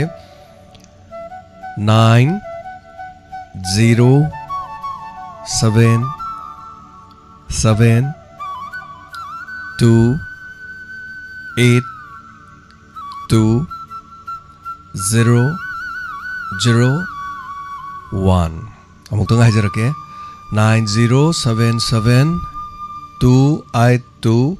9077282001 ꯁꯤꯒꯤ ꯅꯝꯕꯔꯁꯤ ꯀꯅꯥꯃꯨꯛ ꯄꯥꯏꯗꯦ ꯑꯩ ꯈꯛꯇꯅ ꯄꯥꯏꯕ ꯅꯝꯕꯔꯅꯤ ꯑꯩꯈꯣꯏ ꯁ꯭ꯇꯥꯐꯁꯤꯡꯅꯁꯨ ꯄꯥꯏꯔꯣꯏ ꯑꯗꯨꯒ ꯑꯩ ꯈꯛꯇꯅ ꯄꯥꯏꯕꯅꯤ ꯃꯌꯥꯝ ꯈꯪꯕꯤꯅꯤꯡꯕ ꯂꯩꯔꯦꯗꯅ ꯁꯤꯗꯩꯗ ꯐꯣꯟ ꯇꯧꯕꯤꯌꯨ ꯐꯣꯟ ꯇꯧꯕꯗ ꯄꯥꯏꯔꯛꯇ꯭ꯔꯦꯗꯅ ꯐꯣꯟ ꯇꯧꯕꯒꯤ ꯃꯔꯝꯗꯣ ꯍꯦꯛꯇ ꯏꯕꯤꯔꯣ ꯑꯩꯈꯣꯏ ꯂꯥꯛꯆꯒꯦ ꯇꯧꯕꯅꯤ ꯑꯩꯈꯣꯏ ꯋꯥ ꯑꯃ ꯍꯪꯖꯒꯦ ꯇꯧꯕꯅꯤ ꯑꯩꯈꯣꯏ ꯏꯟꯁꯨꯔꯦꯟꯁꯀꯤ ꯈꯪꯒꯦ ꯇꯧꯕꯅꯤ ꯑꯩꯈꯣꯏ ꯏꯁꯩꯒꯤ ꯈꯪꯒꯦ ꯇꯧꯕꯅꯤ ꯑꯩꯈꯣꯏ ꯊꯧꯔꯝꯒꯤ ꯈꯪꯒꯦ ꯇꯧꯕꯅꯤ ꯕꯔꯊꯗꯦꯒꯤ ꯍꯥꯞꯀꯦ ꯇꯧꯕꯅꯤ ꯑꯦꯚ꯭ꯔꯤꯊꯤꯡ ꯂꯣꯏꯅ ꯍꯥꯏꯕꯤꯔꯣ ꯑꯗꯨ ꯑꯩꯈꯣꯏ ꯀꯣꯜ ꯁꯣꯏꯗꯅ ꯇꯧꯖꯔꯛꯀꯦ ꯁꯤ ꯑꯣꯏꯔꯗꯤ ꯑꯃꯨꯛ ꯁꯣꯏꯅꯗ꯭ꯔꯦꯅ ꯑꯗꯨꯅ ꯐꯣꯟ ꯇꯧꯏ ꯄꯥꯏꯗꯦꯅ ꯈꯟꯕꯤꯒꯅꯣ ꯑꯩꯈꯣꯏꯅ ꯊꯕꯛ ꯊꯧꯔꯝ ꯇꯧꯕꯗꯤ ꯌꯥꯍꯧꯗꯕꯁꯨ ꯌꯥꯎꯋꯦ ꯀꯣꯜ ꯂꯧꯈꯠꯆꯒꯦ ꯍꯜꯂꯣ ꯍꯜꯂꯣ ꯇꯥꯕꯤꯗ꯭ꯔꯕ꯭ꯔꯣ ꯇꯥꯗꯤ ꯇꯥꯔꯦ Hello. Hello. ꯃꯤꯡꯒ ꯂꯩꯐꯝꯒ ꯍꯥꯏꯕꯤꯌꯨ Oh, Yaripok Khoi-rom-dagi London-ni. ꯂꯟꯗꯣꯅꯤ Hello. ꯇꯔꯥꯝ ꯅꯣꯛꯆꯔꯤ ꯇꯥꯛꯄꯤꯌꯨ ꯀꯔꯤ ꯋꯥꯐꯝ ꯍꯥꯏꯕꯤꯅꯤꯡꯕ Oh, ꯑꯩꯈꯣꯏꯁꯨ Diamond Radio-se ꯁꯨꯝ ꯇꯥꯕ. ꯁꯤꯗꯤ ꯗꯥꯏꯃꯟ ꯔꯦꯗꯤꯑꯣ ꯅꯠꯇꯤꯌꯦ ꯋꯥꯍꯣꯡ ꯔꯦꯗꯤꯑꯣꯅꯦ Wahong Radio, ꯍꯣꯏ, Wahong Radio. ꯋꯥꯍꯣꯡ ꯔꯦꯗꯤꯑꯣ ꯍꯥꯏꯁꯦꯕꯀꯣ ꯑꯩꯈꯣꯏꯁꯨ ꯂꯨꯝꯕ ꯇꯥꯖꯕ ꯀꯥꯡꯕꯨꯅꯦ. ꯂꯨꯝꯃꯒ ꯇꯥꯕ ꯀꯥꯡꯕꯨꯅꯦ ꯌꯥꯝ ꯅꯨꯡꯉꯥꯏꯖꯩ ꯂꯨꯝꯃ ꯇꯥꯕꯁꯤꯡꯁꯤꯅ ꯑꯩꯈꯣꯏ ꯇꯥꯔꯤꯅ ꯍꯥꯏꯔꯛꯄꯁꯤꯗꯤ ꯑꯁ ꯍꯥꯎꯁꯤ ꯐꯥꯎꯕꯒ ꯆꯞ ꯃꯥꯟꯅꯩ ꯌꯥꯝ ꯅꯨꯡꯉꯥꯏ ꯁꯥꯔꯒꯤ ꯄ꯭ꯔꯣꯒ꯭ꯔꯥꯝꯁꯦ ꯌꯥꯝ ꯅꯨꯡꯉꯥꯏ ꯍꯥꯏꯖꯒꯦꯅ ꯇꯧꯖꯔꯛꯄꯅꯦ. ꯊꯦꯡꯛ ꯌꯨ ꯌꯥꯝ ꯅꯨꯡꯉꯥꯏꯖꯩ ꯑꯝꯇ ꯌꯥꯝꯅ ꯃꯔꯤ ꯃꯔꯤ ꯑꯝꯇ ꯇꯥꯕꯤꯌꯨ ꯅꯍꯥꯟꯋꯥꯏ ꯂꯥꯞꯊꯣꯛꯅꯔꯨꯕ ꯇꯥꯟꯅꯔꯨꯗꯕ ꯃꯌꯥꯝꯗꯣ ꯃꯔꯤ ꯑꯝꯇ ꯃꯀꯣꯛꯇꯩ ꯇꯥꯕ ꯍꯧꯔꯁꯦꯅ ꯑꯣ ꯃꯊꯪꯗꯗꯤ ꯄꯨꯛꯅꯤꯡꯒꯤ ꯋꯥꯔꯣꯜꯗ ꯑꯩꯈꯣꯏꯒꯤ ꯇꯝꯅꯤꯡꯕ ꯈꯣꯠꯄ ꯂꯣꯏ ꯇꯝꯖꯔꯛꯀꯦ ꯌꯥꯝ ꯉꯁꯤꯒꯤꯗꯤ ꯅꯨꯡꯉꯥꯏꯖꯩ ꯑꯍꯥꯟꯕꯒ ꯑꯣꯏꯕꯅꯤꯅ ꯏꯊꯛ ꯊꯛꯀꯠꯂꯦ ꯁꯤꯌꯥꯔ ꯊꯝꯖꯔꯒꯦ. ꯉꯥꯏꯈꯣ ꯂꯧꯁꯤꯡꯗꯤ ꯂꯣꯏꯔꯕ꯭ꯔꯣ ꯍꯧꯖꯤꯛꯁꯤꯕꯣ ꯑꯥ ꯂꯧꯁꯤꯡ ꯂꯣꯏꯕꯤꯔꯕ꯭ꯔꯣ ꯂꯣꯏꯁꯟꯈ꯭ꯔꯦ. ꯏꯁꯤꯡꯒꯗꯤ ꯊꯨꯝꯗꯕ꯭ꯔꯣ ꯊꯨꯝꯗꯦ ꯑꯩꯈꯣꯏꯒꯤ ꯌꯥꯏꯔꯤꯄꯣꯛꯀꯤꯗꯤ ꯏꯁꯤꯡ ꯀꯦꯅꯦꯜ ꯆꯥꯕꯅꯤꯅ ꯑꯗꯨꯝ ꯀꯦꯅꯦꯟ ꯌꯥꯝ ꯆꯥꯕꯅꯤꯅ ꯊꯣꯡꯅ ꯅꯨꯡꯉꯥꯏꯖꯈ꯭ꯔꯕ ꯑꯗꯨꯗꯤ ꯃꯤꯒꯤꯗꯤ ꯑꯥ. ꯏꯁꯥꯅ ꯀꯨꯝꯃꯒ ꯇꯧꯕꯤꯕ꯭ꯔꯣ ꯑꯗꯨꯝ ꯅꯦꯛꯊꯣꯛꯑꯒ ꯇꯧꯕ꯭ꯔꯣ ꯄꯩꯁꯥ ꯊꯥꯗꯕꯤꯔꯒ ꯃꯤ ꯋꯥꯏꯔꯒ ꯇꯧꯕꯤꯔꯤꯔꯣ ꯃꯤꯁꯨ ꯅꯦꯛꯑꯦ ꯏꯁꯥꯁꯨ ꯌꯥꯎꯔꯦ. ꯏꯁꯥꯁꯨ ꯌꯥꯎꯋꯦ ꯑꯗꯣ ꯐꯧꯗꯤ ꯂꯤꯡꯕꯤꯕ꯭ꯔꯣ ꯍꯨꯟꯕꯤꯕ꯭ꯔോ ꯐꯧꯗꯤ ꯌꯥꯝ ꯐꯖꯩ. ꯍꯨꯟꯕꯤꯕ꯭ꯔോ ꯂꯤꯡꯕꯤꯕ꯭ꯔോ ꯍꯨꯜꯂꯦ. ꯍꯧꯖꯤꯛ ꯐꯥꯎꯕ ꯇꯤꯟ ꯀꯥꯡꯒꯤ ꯀꯔꯤ ꯀꯔꯥ ꯑꯝꯇ ꯇꯥꯕ ꯈꯣꯠꯄ ꯂꯩꯇ꯭ꯔꯤ ꯑꯗꯨꯝ ꯃꯔꯥꯡ ꯀꯥꯏꯅ ꯑꯗꯨꯝ ꯐꯖꯅ ꯇꯧꯕꯤꯔꯤ ꯀꯔꯤꯝ ꯇꯧꯗꯦ. ꯑꯗꯨꯒ ꯍꯧꯖꯤꯛꯀꯥꯟꯒꯤ ꯑꯩꯈꯣꯏꯒꯤ ꯀꯔꯤ ꯍꯥꯏꯕ ꯇꯥꯔꯦ ꯍꯥꯔꯗꯤ ꯀꯃꯥꯏꯅ ꯇꯧꯕꯤꯒꯦ ꯍꯥꯔ ꯆꯥꯏꯕ ꯃꯇꯝ ꯌꯧꯕꯤꯔꯕ꯭ꯔꯣ ꯍꯥꯔ ꯆꯥꯏꯈ꯭ꯔꯦ ꯁꯦꯝꯕ ꯂꯣꯏꯔꯦ ꯌꯨꯔꯤꯌꯥ ꯈꯔ ꯆꯥꯏꯈ꯭ꯔꯦ ꯄꯣꯇꯥꯁ ꯈꯔ ꯍꯥꯞꯈ꯭ꯔꯦ. ꯑꯗꯨꯗꯩꯗ ꯑꯇꯩ ꯑꯩꯈꯣꯏꯅ ꯑꯩꯈꯣꯏꯒꯤ ꯃꯅꯥ ꯀꯣꯟꯁꯤꯟꯕꯤ ꯑꯇꯩ ꯇꯥꯗꯅꯕ ꯇꯤꯟꯒꯁꯨ ꯇꯣꯠꯂꯒ ꯈꯣꯠꯂꯒ ꯍꯥꯞꯍꯧꯗ꯭ꯔꯕ꯭ꯔꯣ ꯑꯗꯨꯒꯨꯝꯕꯗꯤ ꯌꯥꯎꯗ꯭ꯔꯤ ꯑꯗꯣ ꯉꯔꯥꯡ ꯅꯍꯥꯟ ꯋꯥꯍꯤꯛ ꯇꯥꯔꯛꯇꯗ ꯉꯥꯏꯗꯤ ꯀꯥꯞꯈ꯭ꯔꯦ. ꯋꯥꯔꯛ ꯇꯥꯗꯅꯕ ꯍꯧꯖꯤꯛꯀꯥꯟꯗꯤ ꯄꯣꯠꯊꯣꯛ ꯆꯥꯊꯣꯛ ꯍꯦꯟꯅꯅꯕ ꯃꯅꯥ ꯃꯁꯤꯡ ꯃꯅꯥ ꯀꯣꯟꯁꯤꯟꯗꯅꯕ ꯍꯥꯔ ꯆꯥꯏꯕ ꯀꯥꯟꯗ ꯑꯩꯈꯣꯏꯒꯤ ꯃꯈꯟꯒꯤ ꯍꯤꯗꯥꯛ ꯍꯥꯞꯅꯔꯦ ꯍꯥꯏꯖꯔꯤꯕꯀꯣ ꯑꯗꯨꯒꯨꯝꯕꯗꯤ ꯑꯝꯇ ꯁꯤꯖꯤꯟꯅꯗ꯭ꯔꯤ ꯑꯩꯈꯣꯏ ꯁꯣꯝꯒꯤꯗꯤ ꯀꯌꯥ ꯑꯗꯨꯒꯨꯝꯕ ꯃꯃꯥꯡ ꯆꯍꯤꯗꯁꯨ ꯑꯗꯨꯝ ꯂꯩꯇꯦꯕ. ꯍꯣꯏ ꯁꯪꯉꯝꯗꯨꯗ ꯑꯗꯨꯝ ꯇꯉꯥꯏ ഫꯗꯅ ꯐꯧꯕꯣꯠ 19-20 ꯑꯗꯨꯝ ꯊꯣꯛꯑꯦ. ꯑꯗꯨꯃꯥꯏꯅ ꯑꯗꯨꯝ ꯍꯣꯠꯅꯕꯅꯤꯅ ꯀꯥ ꯍꯦꯟꯅ ꯇꯤꯟ ꯀꯥꯡꯒꯤꯗꯤ ꯀꯩꯗꯧꯗ꯭ꯔꯦꯃꯇꯝꯗꯨꯒꯤ ꯇꯥꯔꯛꯑꯀꯥꯟꯗ ꯀꯥꯞꯄ ꯅꯠꯇꯅ ꯍꯥꯟꯅꯗꯤ ꯑꯝꯇ ꯇꯧꯅꯗ꯭ꯔꯤ. ꯑꯣꯀꯦ ꯌꯥꯝ ꯅꯨꯡꯉꯥꯏꯖꯔꯦ. ꯐꯔꯦ ꯁꯥꯔꯒꯤ ꯄ꯭ꯔꯣꯒ꯭ꯔꯥꯝꯁꯦ ꯌꯥꯝ ꯅꯨꯡꯉꯥꯏꯅ ꯇꯥꯖꯔꯤꯌꯦ. ꯊꯦꯡꯛ ꯌꯨ ꯌꯥꯝ ꯊꯥꯒꯠꯆꯔꯤ ꯃꯌꯥꯝ ꯏꯟꯇꯔꯦꯛꯁꯟ ꯇꯧꯕ ꯋꯥꯔꯤ ꯍꯥꯏꯕ ꯇꯥꯔꯦ. ꯑꯖꯤꯖ ꯌꯨꯝꯈꯥꯏ ꯀꯔꯤ ꯍꯥꯏꯕꯤꯅꯤꯡꯕꯅꯣ ꯑꯖꯤꯖ ꯌꯨꯝꯈꯥꯏꯅ ꯍꯥꯏꯕꯤꯔꯤꯁꯦ ꯀꯔꯤ ꯍꯥꯏꯕꯤꯕꯅꯣ ꯀꯔꯤ ꯍꯥꯏꯕꯤꯅꯤꯡꯕꯅꯣ ꯀꯝꯄ꯭ꯌꯨꯇꯔ ꯑꯣꯄꯔꯦꯇꯔ ꯃꯅꯤꯄꯨꯔ ꯔꯥꯏꯐꯜꯁꯅꯁꯨ ꯇꯥꯛꯄꯤ ꯑꯖꯤꯠ ꯌꯨꯝꯈꯥꯏꯅ ꯍꯥꯏꯕꯤꯅꯤꯡꯉꯤꯁꯤ ꯀꯔꯤ ꯍꯥꯏꯕꯤꯔꯤꯅꯣ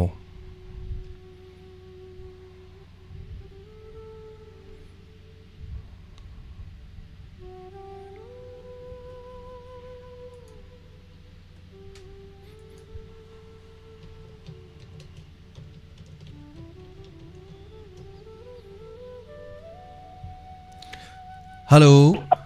Hello. तापियो करी हबेनिंग बा आई खोंसाक ममांग लेकाय दगी हांगजम जोतिन तापियो ओजा जोतिन करी वाफम हबेनिंग बा जागे थाइके कोई माना कोन बिके दा मा एडवर्टाइज तौरी दा जा होय होय कोई रेनाक्स जिया तो अदु पिकेट मोइना नि अहुम हापो दai mamang da hapsagre do hau da khoi mayon tipi da kitang amani yaw ko to hana tagi peda natra hidak to na kana roidra no dai su khanjaba madu makti ai di expert pu dinati adubu madu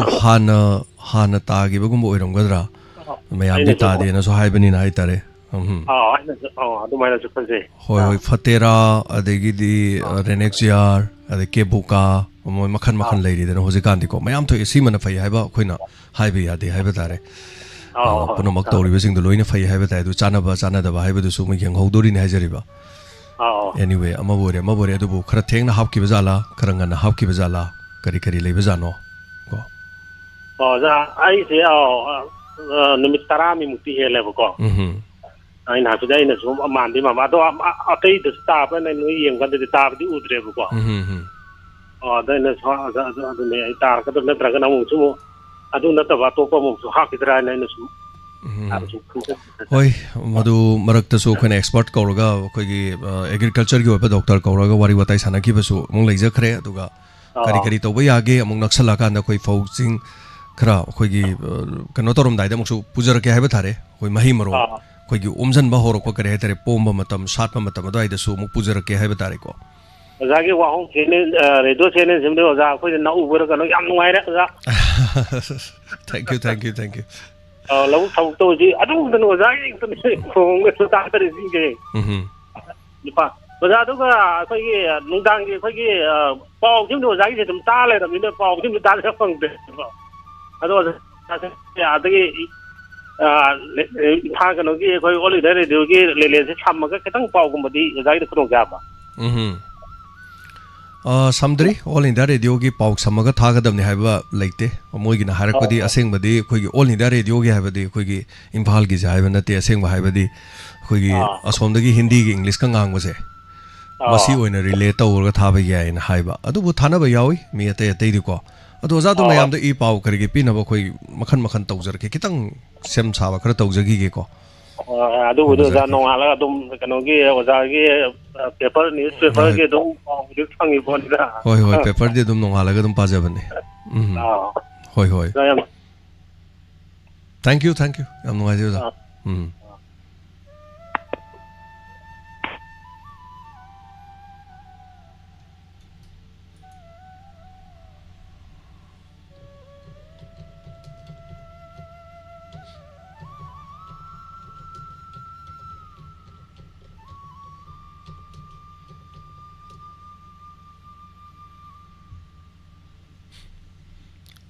Hello.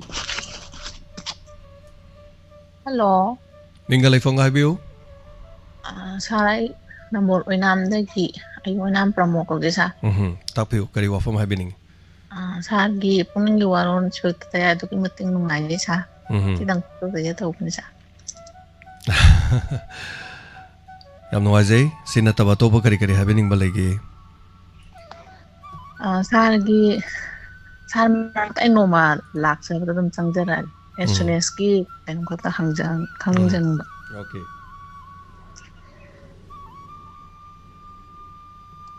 thamjara ga sa thank you tagachari no ma soidana lapiu kambi ba ya gani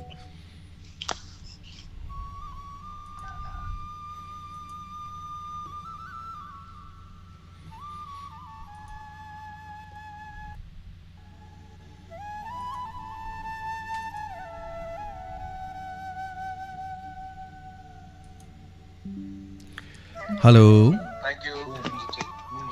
Mingalai fonga tapi si. Hello. Oh, mingalai fonga tapi yo. Sir. Ming tak ming hai bio. Jumnam hidrom dagi oinam ibiam chan ne tawbi rai. Oh. Tapi yo. Kari hai bini. Sa ko ai su lumma ka ta se ba mi ma oi je ba ko. Oi ne ba. Se senen je ta ba se. Ada ai se ogai da nong ma chat pa. Ada ida ओगाइदा चटपदा सारगी inspector तयाइसे आइना ताजब हाइतारे अदो ओगाइदादी radio से खुमागी लैयेबको अदो radio से ताबा सुफंग फंगदबा अदुगा इमाजु फोन से पाइदबनिना हुजिसे रेडियो अनिनी इसेगी मगा इमागी मगा लैरगा पाइजेबको अदो तेनियन जे फादी फारगा तंग सौबा फंगदी अदो मोइना जो ओयारामा सांगना एरिया जे कनो तौर मफमदा थेटपददी याबा अदुगा जु ताबा फंगदेना हुजिसे ताद्रेबा अदो इमाजु असपा कोंगाउनरे हेबा अहनजु ओइरेबा सही मफु दमाइ हेले अदो इसेजु ताबा सुपंग फंगदे आइदी सी यूट्यूब ता दम ताइ खोलेना दम फोन दि फाउनबा अदो याम नुंगाइतबा हाइतारे अदो सागी सी चैनल जिदि उइरे आइना ताबा अदुगा आइसु लुमगा ताबदि होजबा दो ngasi जे तौबने तौबा मतमदा सुपंग फंगजदेबा फोन जे होय अदो ngasi दि फंगे याम नुंगाइरे सागी प्रोग्राम जे वाखल लौसिंग याम थोए हाबा Thank you. मुंग टेंशन लैबा खोटपजु अबुक लैत्रे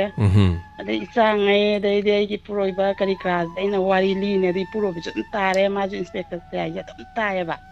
अदो आई दम अना मतन ताय सारदा अमतंग हाइजेगे तबा अदुगा सिगी जुनाम हिटोम सिदा लैबा मतन द वीडियो चैनल जे फाबि यादेबा अदु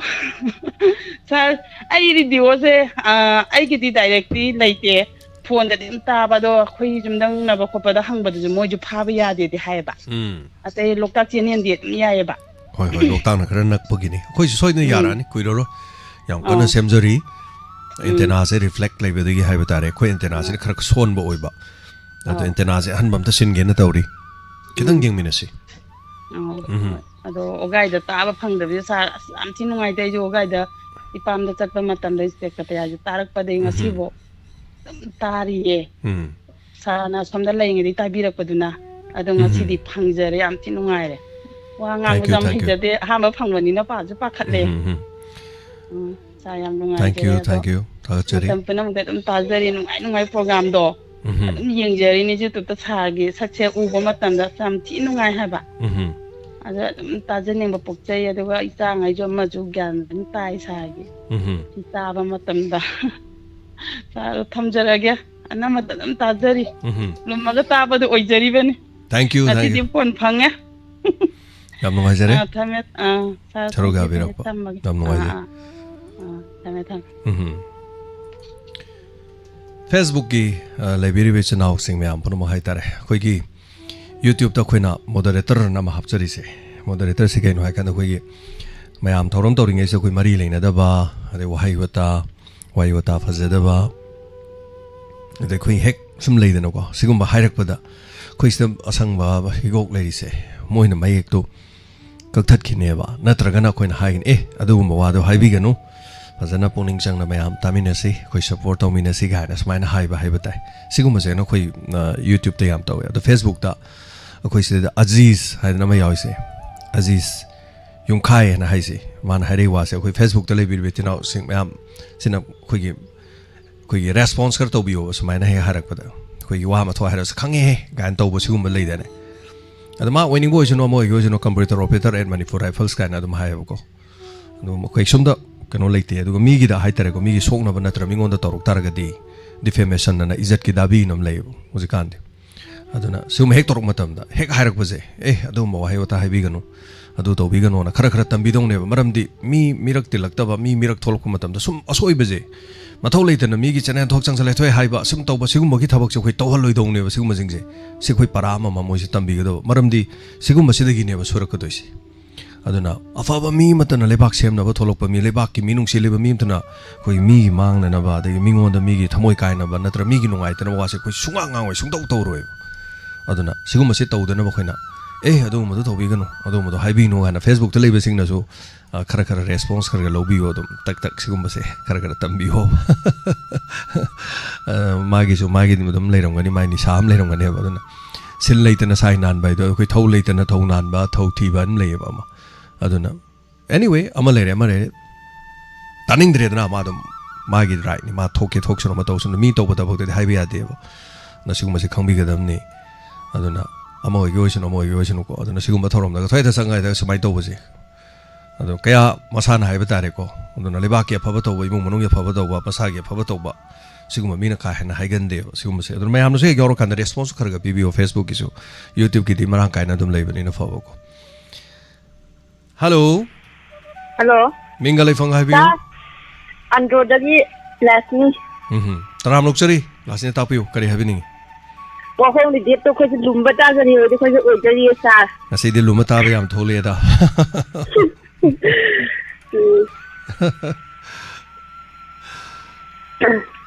नो मसाज बना तो लाख से खली कोइ जो इमा हो जा लापियो कैसो काय बोले गाय तो दवा कुल तौर फंगवा ने बिजी अदोम हाइबा होय मी यांखिबगिनी हौजिकती रेडियो दसु लोइनमक तानरकपनिना हाइबा तारे को अदो नोमा मतंग चाबद दुम लापियो सिना लोइरबरो तै करी करी हाइबेनिंग बलैरी करिसु हाइनिया देकिदा सी हाइजगे दौने स्ट्रेक्टर दे गुम तारिगे नुकी होय इमाइसा तौरगा को मैं तारिगे थैंक यू अच्छा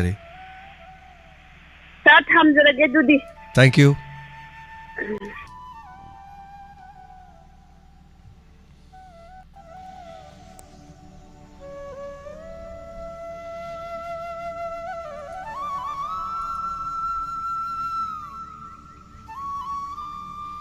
हेलो हेलो मिंगल फोन तापियो हेलो ओ मिंग हाइबियो चानुंगदगी मिंता कौवे तापियो करी वाफम हाइबेनिंगबा कॉल तोबिरकपा करी थंबेनिंगी ओ अखोजु ये जो तो दम ताबा वहोंगी आदो फोंटोक चरके न फोंटोक चरपा दम कजानी रख छुरे होय ना हमसु तोबिखरे अदो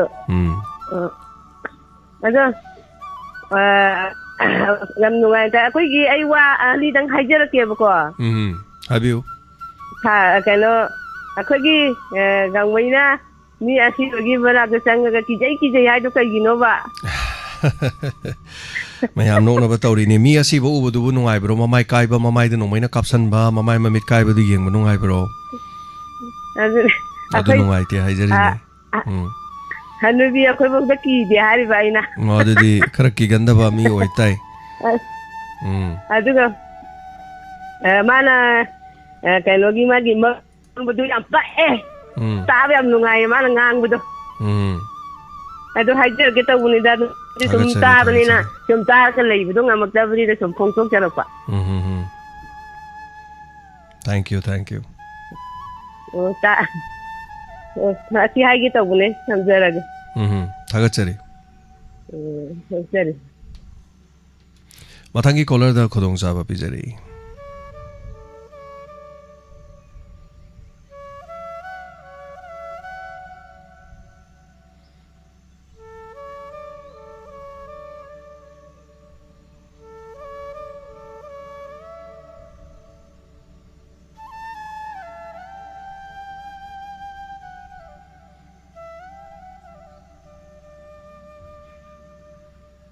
हेलो सा मिंगल फोन हाइबियो सेवाजिन माया लेकै दगी शांति कौजे तापियो करी हाइबेनिंग बा आई काइनो त सम हाइजनिंग बा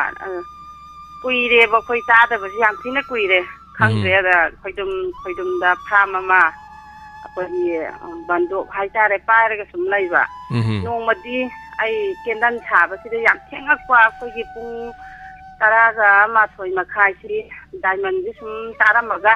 दोरबा मातुंग जी दाइना हे करी लाइसी तोमदा दिजे न दक थाउ दक हे ला एनी स्पेक्ट तयाइते अस मादगी देना हराउदना माइते मतम लैबा मौजे हौदोगा हाय याइदो लाइनी बिम लौसी कराइदा फाइनो सी यौं जगा जे हयंगे इमाना थाना नबना मदैदी माना इमा सिदा तुम थारो अदुगा अयुक्तसु थारा येंगो कोइना हांगै ताद्रम नंगा तानिंगबदो ना दुमा तौरगा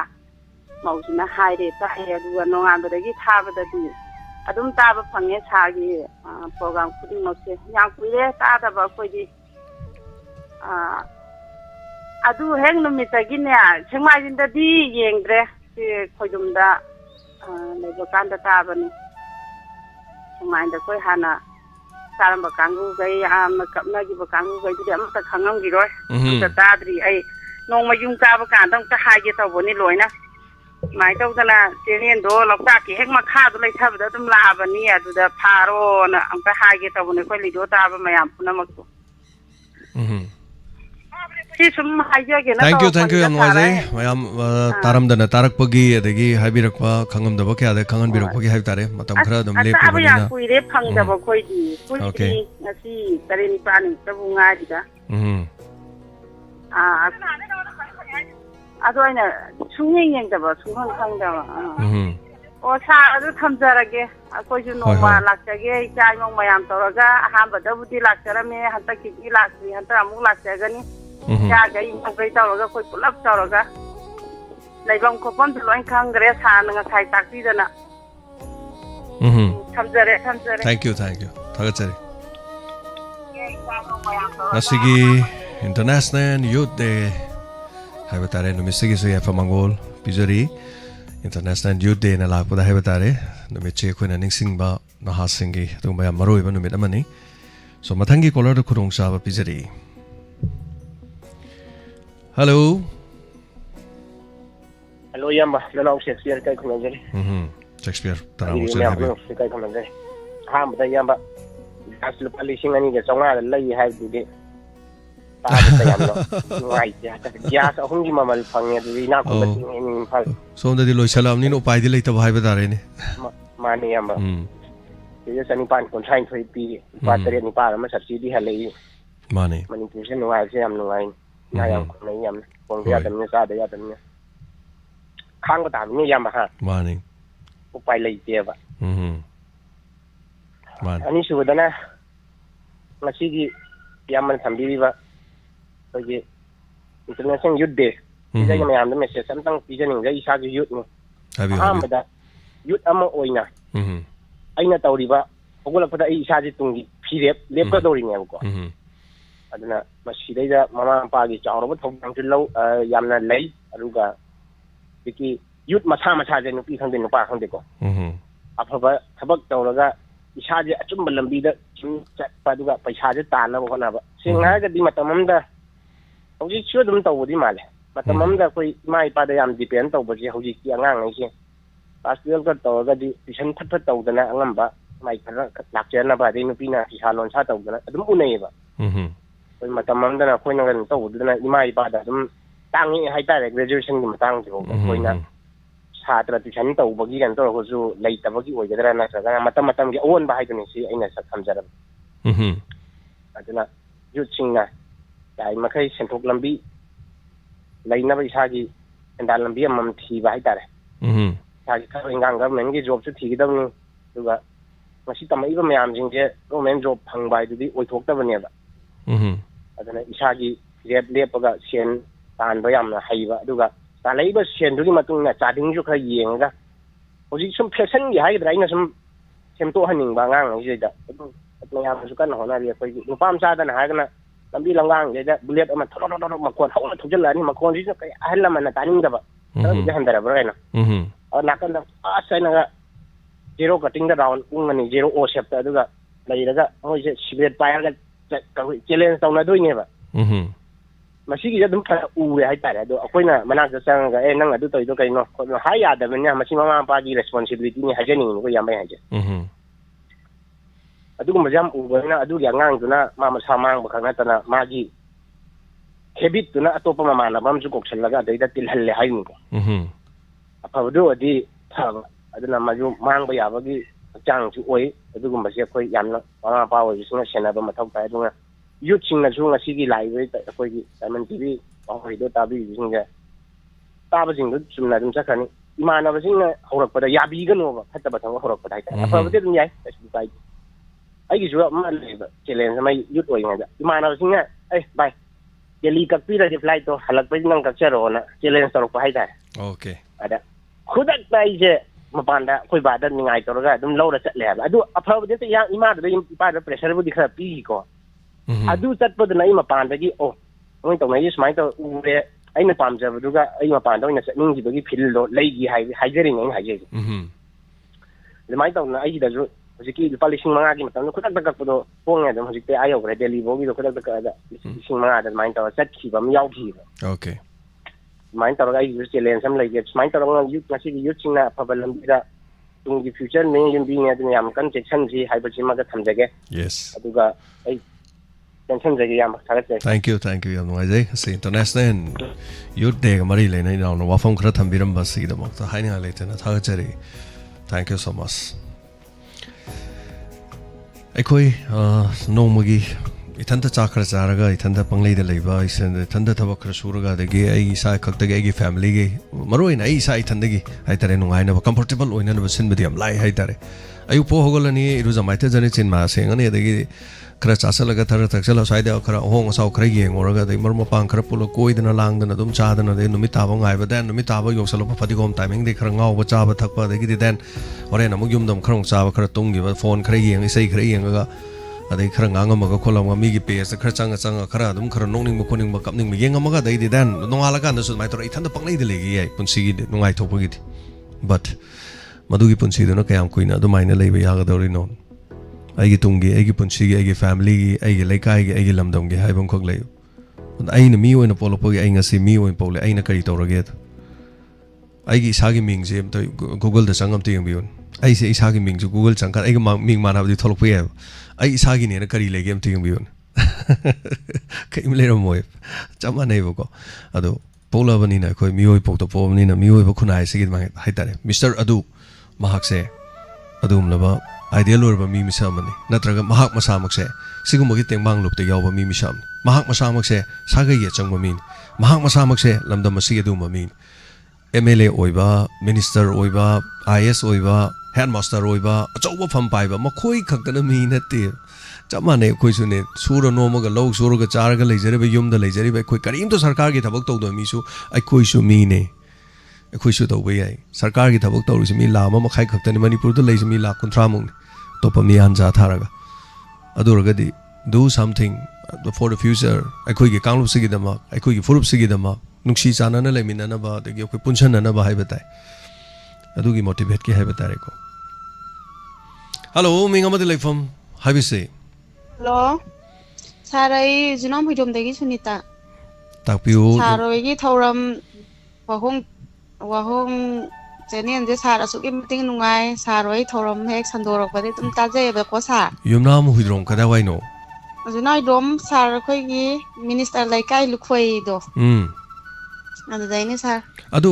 युमनाम हुइद्रोम द फादि हाइजे युमनाम हुइद्रोम दसु फाबिब्राबा सार आइदि हौबदे दुम ताय सार सारोइ थौरम कनो तो संदोकदो अदय दुम सारोइ फादो आई चैनल हम संदुइनि खोलिनि कमाय तो जानो ने आई जे नुक्ति की सुम तौबदे सारोइ चैनल ओइ लेरमे सार ओके अदुम ताय बदुदगी सारोइगी स्पेक्टर ताय अदय लीलानु अदगी सारोइगी इसै संगनबि खोटपि लोयना सार दो वाफम अमतगा थमजौगे सार हाबिउ सारोइगी थौरमजे कनोजे नुंगदि नुंगायबदा सार कोइ इसैजे खनबीबा मी अमतना सुम तौरगा ने मोय अफंगबा मी हमतना दुम तौरगा फंगेबा सार अदो आइना हाइजनिंगमना कोइजे मिओइबजे लोइना हिंगमिनबा पामगी दमकता सार अखोइगी चाखों सरुकसे सार ओइ याम फंगजनिंगबा हाइतारे सार अदुगा अफंगबा खतंग चांग खतंग सुम चारगा इंजांग जे मकोइ तौरगा माइगी वाखलोन इसैजे इसैदा मखन खले दमाइना मी मयाम जिंगजु सार कोइगी मखन मथेन मयाम जिंगजे लोइना मनबा पामबा सार अदो याम नुवाइजे अदो सार कइनो अदो सारोइगी कइनोजे अमतंगा हाफनिंग सार कोइ लैब चार्जतगी इसै को सार खनबा अदो खनबदो अमतंगा सार हाफनिंगे सार लाइफ चार्जतगी खनबा हाइरो लाइफ चार्जतगी तौरगा लाइफ चार्जतगीदि अदुम खोइ थौरम थंबने लाइफ चार्जतगी खनबा अदो खनबदो सार आई खल्ले इसै थममबदो उदबैरा कमाइ तैनो हंगदे अदुदगी अमु टेक्स्ट मेसेज ता अमु तौवेबको सा टेक्स्ट मेसेज खुदी नंगदरेबको सा अदुगा कइनो जिगी लाइफ चार्जतगी तौरगा दो खल्ले दो मयाम गिदि दुम तौवे सार आई जे उदबैरा कमाइ तै जानो उदबगी सोयदन होइरंगनी सार अमु कइनो तौरगा अमु चंगिनेबको उगदराना दो खंगदे सार दाव यादव हाय तारे लाइव चार्ट प्रोग्राम हाइदना लेबनी लाइव चार्ट प्रोग्राम से aina hodokjaba program ni haiba tare live chat aina hodokjaba program ni pothaminasi makhal mathani sei ko maming dagi horoga thorom bhawa haiba tare aina lechan semjaba adumba thorom ni thorom se dum akhoi gi channel sigi oina sudum loina tawjai adum loina sathajai haiba tare ado pa chana da bagi oiram bai ai aduga live chat ki su khoi sei se samna haiba sei de tara kha khan ga doba ado live chat to dei sei do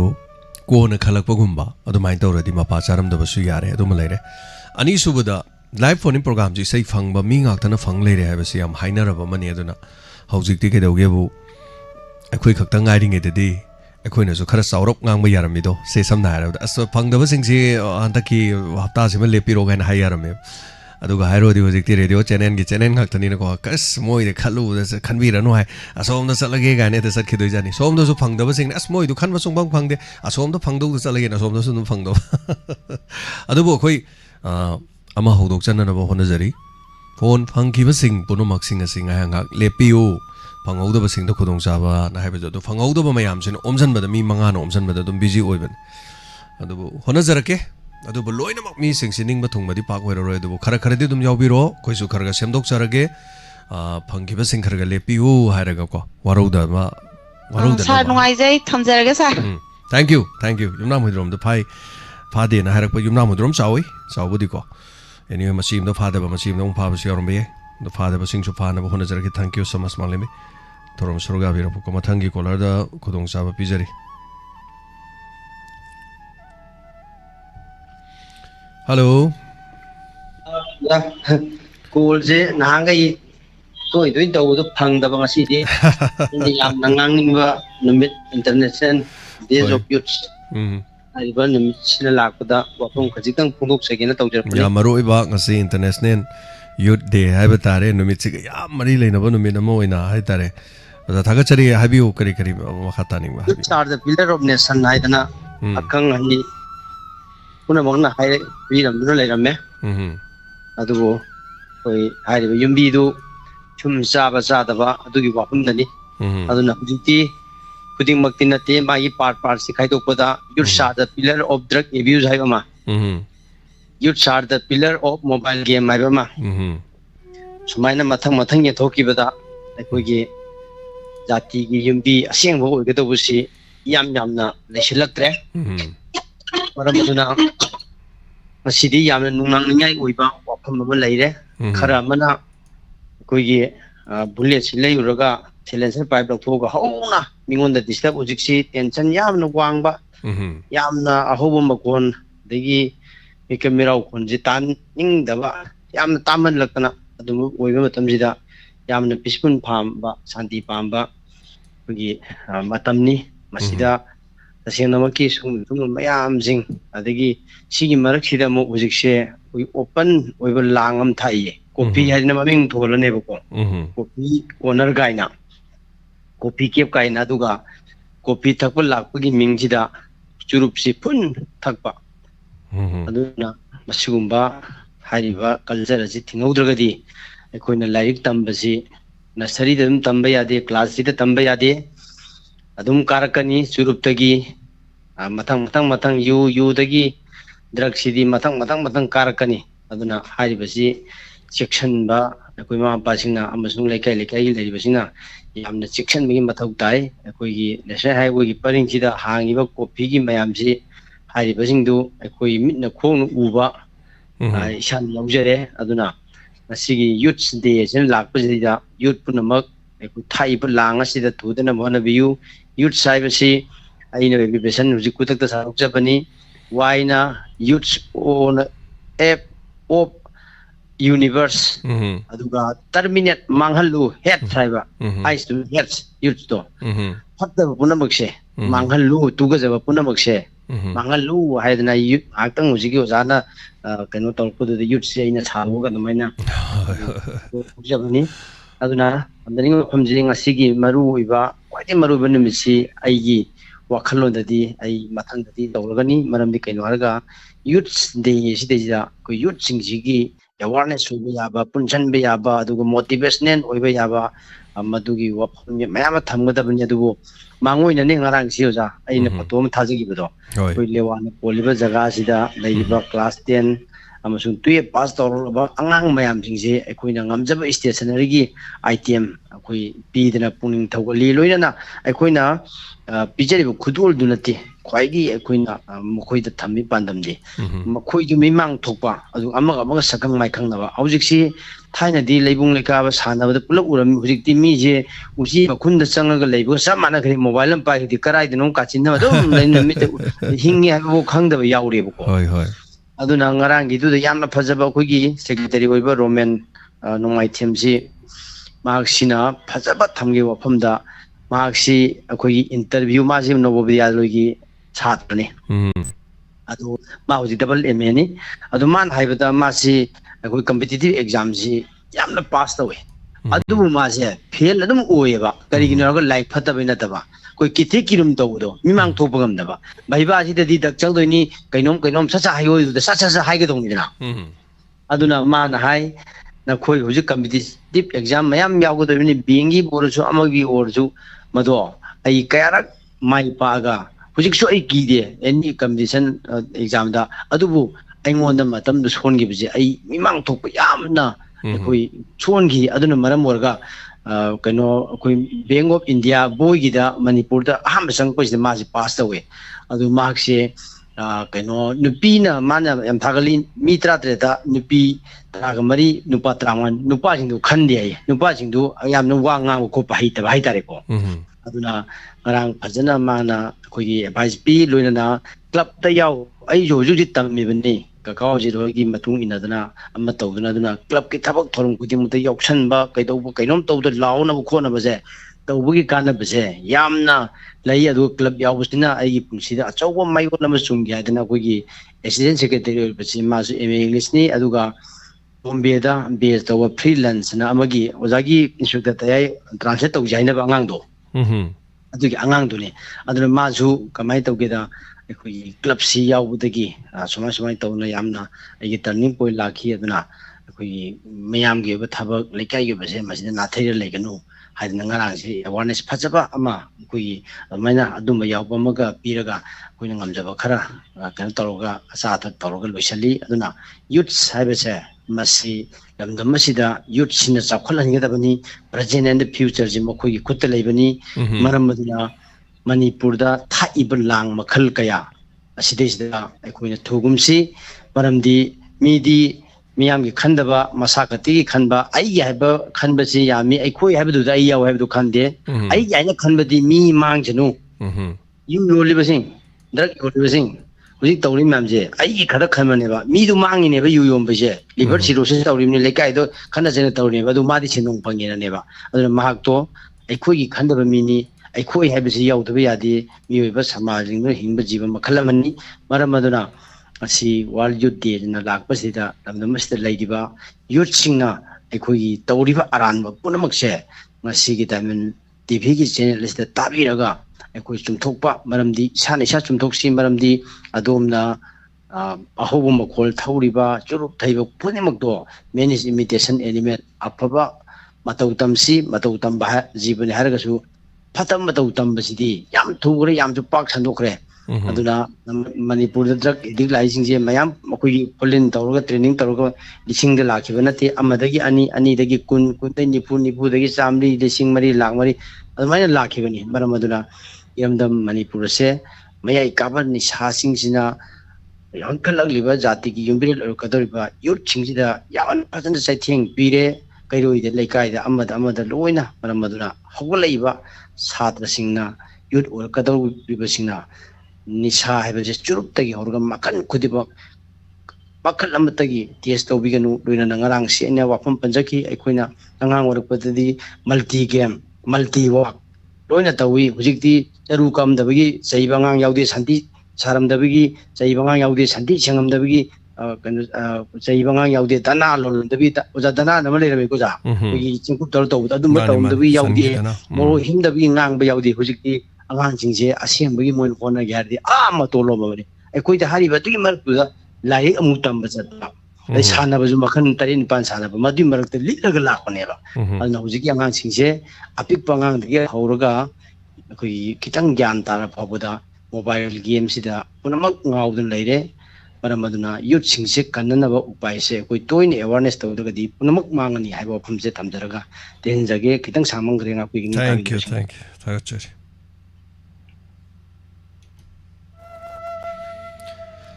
ꯉꯁꯤꯒꯤ international ꯌꯨꯠ ꯗꯦꯒ ꯃꯔꯤ ꯂꯩꯅꯅ ꯑꯣꯖꯥ ꯍꯧꯖꯤꯛ ꯊꯥꯒꯠꯆꯔꯤ ꯑꯗꯣꯝꯒꯤ ꯑꯣꯏꯕ ꯄꯨꯛꯅꯤꯡꯗ ꯐꯥꯎꯕꯤꯔꯛꯄ ꯋꯥꯈꯜꯂꯣꯟꯁꯤꯡ ꯇꯝꯕꯤꯔꯛꯄ ꯑꯗꯨꯒ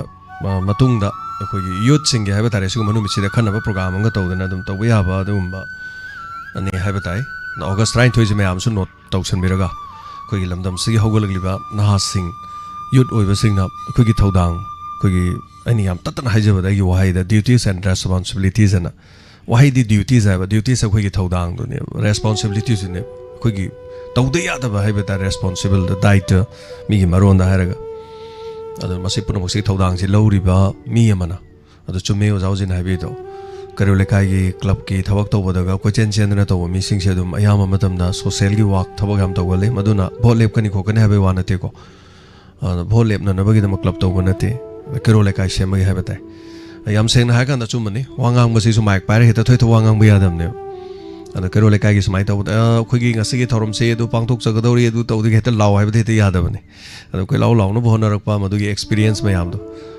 ꯌꯥꯝ ꯉꯟꯅ ꯍꯥꯏꯕ ꯇꯥꯔꯦ ꯑꯩꯈꯣꯏ ꯀ꯭ꯂꯕꯀꯤ ꯌꯥꯝ ꯆꯥꯎꯕ ꯗꯥꯏꯇ ꯂꯧꯖꯔꯛꯏ ꯀ꯭ꯂꯕꯇ ꯖꯣꯏꯟ ꯁꯦꯀ꯭ꯔꯦꯇꯔꯤ ꯑꯣꯏꯔꯛꯏ ꯄꯕ꯭ꯂꯤꯁꯤꯇꯤ ꯁꯦꯀ꯭ꯔꯦꯇꯔꯤ ꯑꯣꯏꯔꯛꯏ ꯏꯊꯛ ꯊꯣꯡꯕ ꯏꯌꯥꯝꯕ ꯃꯌꯥꯝ ꯑꯃ ꯂꯩꯕꯅꯤꯅ ꯑꯩꯈꯣꯏ ꯀꯔꯤ ꯍꯥꯏꯇꯥꯔꯦ ꯑꯩꯈꯣꯏꯗꯒꯤ ꯍꯦꯟꯅ ꯃꯇꯤꯛ ꯆꯥꯕ ꯏꯌꯥꯝꯕ ꯃꯌꯥꯝ ꯂꯩꯕꯅꯤꯅ ꯑꯩꯈꯣꯏ ꯖꯦꯅꯔꯦꯜ ꯁꯦꯀ꯭ꯔꯦꯇꯔꯤ ꯑꯣꯏꯕꯗꯤ ꯉꯝꯃꯛꯇꯦ ꯑꯗꯨꯒ ꯄ꯭ꯔꯁꯤꯗꯦꯟ ꯑꯣꯏꯕ ꯉꯝꯃꯛꯇꯦ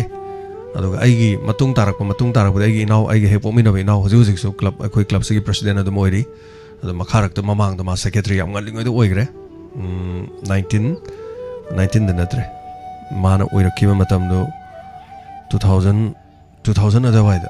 ꯍꯥꯏꯇꯥꯔꯦ ꯑꯩ ꯏꯅꯥꯎꯅꯨꯄꯥꯁꯤ ꯀ꯭ꯂꯕ ꯁꯦꯀ꯭ꯔꯦꯇꯔꯤ ꯑꯣꯏꯈ꯭ꯔꯦ ꯑꯗꯨꯒ ꯃꯥꯅ ꯋꯥ ꯉꯥꯡꯕꯒꯤ ꯚꯤꯗꯤꯑꯣꯒ ꯅꯝꯕ ꯚꯤꯗꯤꯑꯣꯒꯨꯝꯕ ꯂꯩꯈꯤꯕꯅꯦ ꯑꯗꯣ ꯃꯁꯤ ꯌꯥꯝ ꯂꯨꯕꯅꯦ ꯍꯥꯏꯕ ꯇꯥꯔꯦ ꯑꯗꯨꯅ ꯀ꯭ꯂꯕꯀꯤ ꯗꯥꯏꯇ ꯂꯧꯔꯛꯄ ꯔꯦꯁꯄꯣꯟꯁꯤꯕꯤꯂꯤꯇꯤ ꯂꯧꯔꯛꯄ ꯁꯨꯃꯥꯏꯅ ꯇꯧꯕꯁꯦ ꯌꯥꯝ ꯐꯩ ꯍꯥꯏꯕ ꯇꯥꯏ ꯑꯗꯨꯅ ꯉꯁꯤꯒꯤ ꯅꯍꯥꯁꯤꯡꯅ ꯇꯨꯡꯒꯤ ꯌꯨꯝꯕꯤ ꯑꯣꯏꯒꯗꯧꯔꯤꯕꯅꯤ ꯌꯨꯝꯕꯤ ꯁꯨꯝ ꯆꯥꯔꯗꯤ ꯂꯩꯀꯥꯏ ꯂꯝꯗꯝ ꯑꯃ ꯇꯨꯡꯒꯤ ꯐ꯭ꯌꯨꯆꯔꯗ ꯂꯣꯏꯅ ꯁꯨꯝ ꯆꯥꯗꯧꯔꯤꯕꯅꯤ ꯍꯜꯂꯣ ꯑꯣꯖꯥꯅꯥꯎꯕꯤ ꯇꯔꯥꯝ ꯅꯣꯛꯆꯔꯤ ꯁꯤꯡꯖꯃꯩꯗꯒꯤ ꯇꯥꯛꯄꯤꯌꯨ ꯑꯣꯖꯥ ꯀꯔꯤ ꯍꯥꯏꯕꯤꯅꯤꯡꯉꯤ ꯁꯥꯔꯒꯤꯁꯨ ꯑꯩ ꯇꯔꯥꯝ ꯅꯣꯛꯆꯔꯤ ꯏꯀꯥꯏꯁꯨ ꯅꯣꯛꯆꯔꯤ ꯇꯥꯛꯄꯤꯌꯨ ꯀꯔꯤ ꯋꯥꯐꯝ ꯊꯝꯕꯤꯅꯤꯡꯕ ꯑꯣꯖꯥ ꯇꯥꯛꯄꯤꯌꯨ ꯁꯥꯔ ꯋꯥꯐꯝꯁꯦ ꯀꯩꯁꯨ ꯊꯣꯏꯗꯣꯛꯄꯗꯤ ꯂꯩꯇꯦ ꯀꯨꯀꯤ ꯃꯁꯦꯟ ꯀꯥꯞꯅꯔꯦ ꯈꯣꯠꯂꯦꯅ ꯍꯥꯏꯕꯒꯤ ꯀꯩꯅꯣ ꯈꯕꯔꯗ ꯌꯥꯎꯕꯗꯣ ꯑꯗꯨ ꯌꯥꯝ ꯅꯨꯡꯉꯥꯏꯖꯩ ꯍꯥꯏꯇꯥꯔꯦ ꯑꯗꯣ ꯑꯗꯨꯒꯨꯝꯕꯗꯣ ꯑꯩꯈꯣꯏ ꯍꯥꯏꯒꯨꯝꯁꯤꯗ ꯃꯔꯝ ꯑꯣꯏꯕ ꯑꯣꯏꯗꯕꯗꯤ ꯑꯩ ꯈꯪꯖꯗꯦꯀꯣ ꯈꯕꯔꯗ ꯌꯥꯎꯕꯗꯣ ꯑꯩ ꯍꯥꯏꯖꯔꯛꯄꯅꯤꯀꯣ ꯁꯥꯔ ꯑꯗꯨꯅ ꯄꯣꯠꯁꯦ ꯃꯣꯏ ꯃꯁꯦ ꯍꯥꯟꯅꯔꯒꯗꯤ ꯃꯩꯇꯩ ꯑꯩꯈꯣꯏꯒꯤ ꯄꯥꯔꯤ ꯄꯨꯔꯤꯒꯤ ꯂꯤꯡꯖꯦꯜ ꯑꯃꯗꯤ ꯂꯩꯗꯅꯀꯣ ꯊꯥꯡ ꯑꯃ ꯇꯧꯔꯒ ꯃꯩꯅꯥ ꯀꯛꯇꯅ ꯈꯣꯡꯖꯣꯝꯒꯤ ꯂꯥꯟꯅꯒ ꯇꯧꯈꯤꯕꯗꯣ ꯑꯗꯨꯒꯨꯝꯕ ꯄꯣꯠꯇꯣ ꯁꯨꯝ ꯉꯥꯡꯖꯅꯤꯡꯕ ꯍꯥꯏꯇꯥꯔꯦꯅꯦ ꯁꯥꯔ ꯑꯗꯣ ꯂꯥꯁ ꯀꯂꯔꯁꯨ ꯑꯣꯏꯔꯕꯅꯤꯅ ꯊꯥꯒꯠꯆꯔꯤ ꯑꯣꯖꯥꯅꯥꯎꯕꯤ ꯊꯦꯡꯛ ꯌꯨ ꯁꯣ ꯃꯆ ꯊꯧꯔꯝ ꯁꯔꯨꯛ ꯌꯥꯕꯤꯔꯛꯄ ꯑꯗꯨ ꯌꯥꯝ ꯅꯨꯡꯉꯥꯏꯖꯔꯦ ꯊꯥꯒꯠꯆꯔꯤ ꯑꯩꯈꯣꯏ ꯑꯇꯣꯞꯄꯒꯤ ꯋꯥꯐꯝꯁꯤꯡ ꯃꯤ ꯍꯥꯟꯅꯕ ꯈꯣꯠꯅꯕꯒꯤ ꯅꯨꯡꯉꯥꯏꯔꯦ ꯈꯣꯠꯂꯦ ꯃꯗꯨ ꯐꯖꯗꯕ ꯋꯥꯐꯝꯅꯤ ꯑꯩꯈꯣꯏ ꯁꯤꯗ ꯍꯥꯏꯕꯗ ꯄ꯭ꯂꯦꯠꯐꯣꯝꯁꯤꯗ ꯍꯥꯏꯇꯥꯔꯦ ꯐꯦꯁꯕꯨꯛꯇ ꯁꯣꯁꯤꯌꯦꯜ ꯃꯦꯗꯤꯌꯥꯗ ꯄꯪꯍꯥꯏ ꯍꯥꯏꯔꯁꯨ ꯑꯃꯅ ꯍꯥꯏꯇꯥꯔꯦꯀꯣ ꯁꯣꯁꯤꯌꯦꯜ ꯃꯦꯗꯤꯌꯥꯗ ꯑꯗꯨꯝ ꯐꯣꯡꯗꯣꯛꯄꯤꯕ ꯇꯤꯚꯤ ꯆꯦꯅꯦꯜꯒꯨꯝꯕ ꯁꯤꯒꯨꯝꯕꯗꯗꯤ ꯈꯦꯠꯅꯩ ꯐꯦꯃꯤꯂꯤ ꯍꯥꯏꯁꯤꯅꯤ ꯁꯤꯗꯗꯤ ꯐꯦꯃꯤꯂꯤ ꯍꯥꯏꯕ ꯑꯃ ꯂꯩ ꯑꯗꯣ ꯐꯦꯃꯤꯂꯤꯁꯤ ꯃꯁꯛ ꯈꯪꯗ꯭ꯔꯒꯗꯤ ꯁꯤꯁꯨ ꯂꯨꯏꯌꯦꯕꯀꯣ ꯑꯗꯨꯅ ꯇꯥꯕꯤꯔꯤꯕꯁꯤꯡ ꯑꯩꯈꯣꯏ ꯁꯣꯁꯤꯌꯦꯜ ꯃꯦꯗꯤꯌꯥꯗ ꯇꯧꯔꯒ ꯁꯣꯁꯤꯌꯦꯜ ꯃꯦꯗꯤꯌꯥꯒꯤ ꯆꯠꯅꯕꯤꯗꯣ ꯑꯩꯈꯣꯏ ꯁꯤꯗꯩꯗ ꯇꯧꯕꯤꯗꯕ ꯌꯥꯔꯤꯃꯈꯩ ꯃꯌꯥꯝꯅꯁꯨꯀꯣ ꯊꯥꯒꯠꯆꯔꯤ ꯋꯥꯍꯩꯗꯤ ꯍꯥꯏꯕ ꯌꯥꯝ ꯂꯥꯏꯌꯦꯕꯀꯣ ꯑꯗꯣ ꯐꯦꯃꯤꯂꯤ ꯑꯣꯏꯕꯅꯤ ꯍꯦꯛꯇ ꯅꯨꯡꯉꯥꯏꯇꯦꯕ ꯁꯤꯒꯨꯝꯕꯁꯦ ꯍꯜꯂꯣ ꯃꯤꯡꯒ ꯂꯩꯐꯝꯒ ꯍꯥꯏꯕꯤꯁꯤ ꯇꯥꯕꯤꯗ꯭ꯔꯕ꯭ꯔꯣ ꯍꯜꯂꯣ ꯇꯔꯥꯝ ꯅꯣꯛꯆꯔꯤ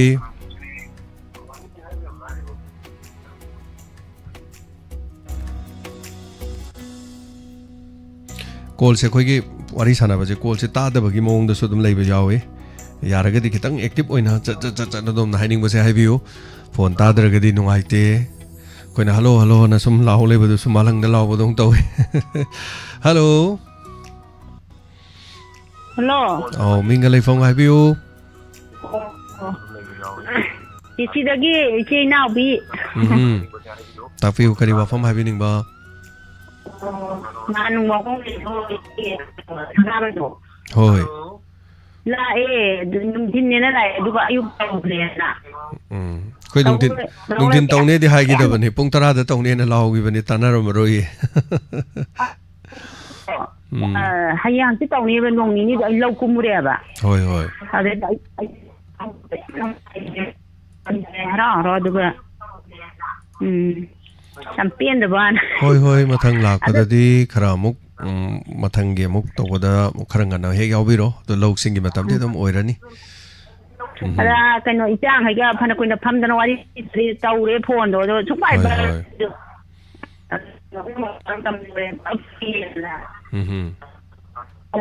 ꯍꯣꯜꯂꯦ ꯀꯩꯅꯣ ꯏꯕꯨꯡꯉꯣꯏ ꯃꯌꯥꯝꯗ ꯑꯗꯨꯒ ꯄꯥꯏꯔꯛꯇ꯭ꯔꯦ ꯑꯗꯨꯝ ꯍꯣꯏ ꯊꯧꯔꯝꯗꯨ ꯇꯧꯅꯕ ꯅꯪꯅꯅꯕꯅ ꯑꯩꯈꯣꯏꯅ ꯑꯃꯨꯛ ꯒꯥꯔꯤ ꯊꯧꯔ ꯆꯠꯈꯤꯕꯅꯤ ꯒꯥꯔꯤ ꯊꯧꯕꯅꯤꯅ ꯐꯣꯟꯗꯣ ꯄꯥꯏꯕ ꯌꯥꯗ꯭ꯔꯕ ꯍꯥꯏꯇꯥꯔꯦꯀꯣ ꯑꯩꯗꯤ ꯒꯥꯔꯤ ꯊꯧꯔꯤꯉꯩꯗ ꯐꯣꯟꯁꯦ ꯄꯥꯏꯖꯒꯟꯗꯦ ꯑꯗꯨꯅ ꯈꯨꯗꯣꯡꯊꯤꯕ ꯊꯣꯛꯀꯜꯂꯦꯅꯀꯣ ꯂꯧꯔꯦꯝꯕꯝꯒꯤ ꯀꯩꯅꯣ ꯒ꯭ꯔꯥꯃꯤꯟ ꯇꯧꯀꯥꯟꯗꯗꯤ ꯐꯣꯟꯁꯦ ꯑꯗꯨꯝ ꯐꯪꯕ ꯏꯁꯩꯒꯤ ꯑꯣꯏꯔꯣ ꯑꯃ ꯑꯣꯏꯔꯣ ꯑꯩꯈꯣꯏꯅ ꯇꯧꯕ ꯁꯨꯡꯐꯪ ꯐꯪꯗꯕ ꯑꯗꯨ ꯉꯥꯏꯍꯥꯛꯇꯪ ꯑꯗꯨ ꯃꯥ ꯊꯦꯡꯅꯔꯀꯥꯟꯗ ꯏꯃꯥ ꯖꯥꯃꯤꯅꯤꯅ ꯀꯃꯥꯏꯅ ꯐꯣꯟꯁꯦ ꯐꯪꯉꯤꯅꯣꯅ ꯑꯝꯇꯪ ꯇꯥꯟꯅꯗꯕ ꯌꯥꯔꯔꯣꯏ ꯑꯗꯨꯅꯦ ꯍꯥꯏꯁꯦ ꯃꯥꯗꯤꯅꯦ ꯃꯌꯥꯝ ꯏꯁꯩ ꯇꯧꯕꯗꯨꯁꯨ ꯑꯗꯨꯝ ꯐꯪꯉꯤ ꯅꯨꯡꯗꯥꯡ ꯑꯣꯏꯔꯣ ꯑꯌꯨꯛ ꯑꯗꯨꯝ ꯇꯥꯔꯤꯕꯅꯦꯕ ꯑꯩꯈꯣꯏꯗꯤ ꯍꯣꯏ ꯍꯣꯏ ꯍꯣꯏ ꯍꯣꯏ ꯍꯣꯏ ꯍꯣꯠꯅꯕꯤꯌꯨ ꯑꯗꯨꯝ ꯐꯣꯟ ꯇꯧꯕꯒꯤ ꯃꯇꯝ ꯈꯔ ꯂꯩ ꯇ꯭ꯔꯥꯏ ꯇꯧꯕꯒꯤ ꯃꯇꯝ ꯈꯔ ꯂꯩ ꯐꯣꯟ ꯇꯧꯕꯁꯦ ꯁꯝꯅ ꯍꯥꯏꯔꯕꯗ ꯑꯩꯈꯣꯏ ꯄꯨꯛꯅꯤꯡ ꯋꯥꯔꯣꯅ ꯈꯔ ꯂꯥꯏꯌꯦ ꯄꯨꯛꯅꯤꯡ ꯋꯥꯔꯣꯟꯗꯤ ꯍꯧꯖꯤꯛ ꯁꯨꯃꯥꯏꯅ ꯋꯥꯔꯤ ꯁꯥꯟꯅꯔꯤꯉꯩ ꯐꯣꯟ ꯇꯧꯁꯟꯕ ꯐꯪꯉꯔꯣꯏ ꯐꯣꯟꯁꯦ ꯍꯦꯛ ꯊꯝꯈꯤꯕꯒ ꯐꯠ ꯇꯧꯁꯟꯕꯗ ꯐꯪꯒꯅꯤ ꯏꯁꯩꯒꯤꯅ ꯑꯃꯨꯛ ꯏꯁꯩ ꯈꯣꯡꯈ꯭ꯔꯒꯗꯤ ꯐꯣन ꯇꯧꯁꯜꯂꯔꯣꯏꯗꯧꯕ ꯏꯁꯩꯁꯦ ꯈꯣꯡꯗ꯭ꯔꯤꯉꯩꯗ ꯑꯩꯈꯣꯏꯅ ꯏꯁꯩ ꯊꯥꯖꯔꯒꯦꯀꯣ ꯑꯗꯨꯗꯤ ꯀꯅꯥ ꯀꯅꯥ ꯇꯥꯕꯤꯒꯗꯕꯅꯣ ꯍꯥꯏꯕꯗꯣ ꯑꯗꯥꯏꯗꯤ ꯇꯧꯕ ꯌꯥꯔꯦ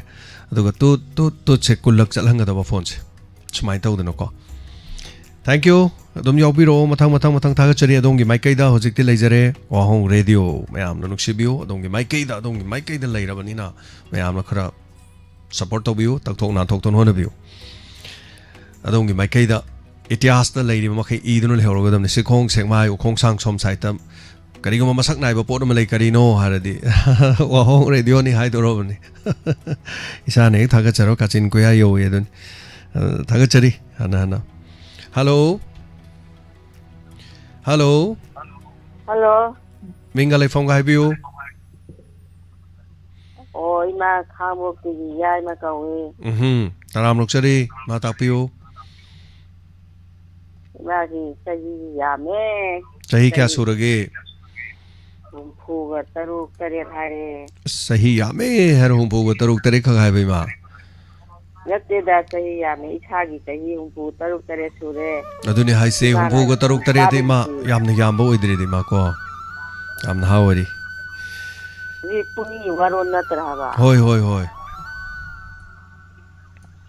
ꯃꯥꯅꯤ ꯏꯃꯥ ꯑꯗꯨ ꯀꯔꯤ ꯍꯥꯏꯕꯤꯅꯤꯡꯕꯅꯣ ꯀꯔꯤ ꯇꯥꯛꯄꯤꯅꯤꯡꯕ ꯏꯃꯥꯅ ꯇꯥꯔꯛꯏꯁꯤ ꯗꯥꯏꯃꯟ ꯑꯍꯥꯟꯕ ꯑꯗꯒꯤ ꯇꯥꯖꯔꯛꯄꯅꯦꯕ ꯑꯗꯒꯤ ꯍꯦꯛ ꯇꯣꯛꯈꯤꯕꯗꯒꯤ ꯇꯥꯗꯕꯁꯤꯅ ꯅꯨꯡꯉꯥꯏꯇꯅ ꯁꯤꯗꯣ ꯁꯨꯛꯇꯥ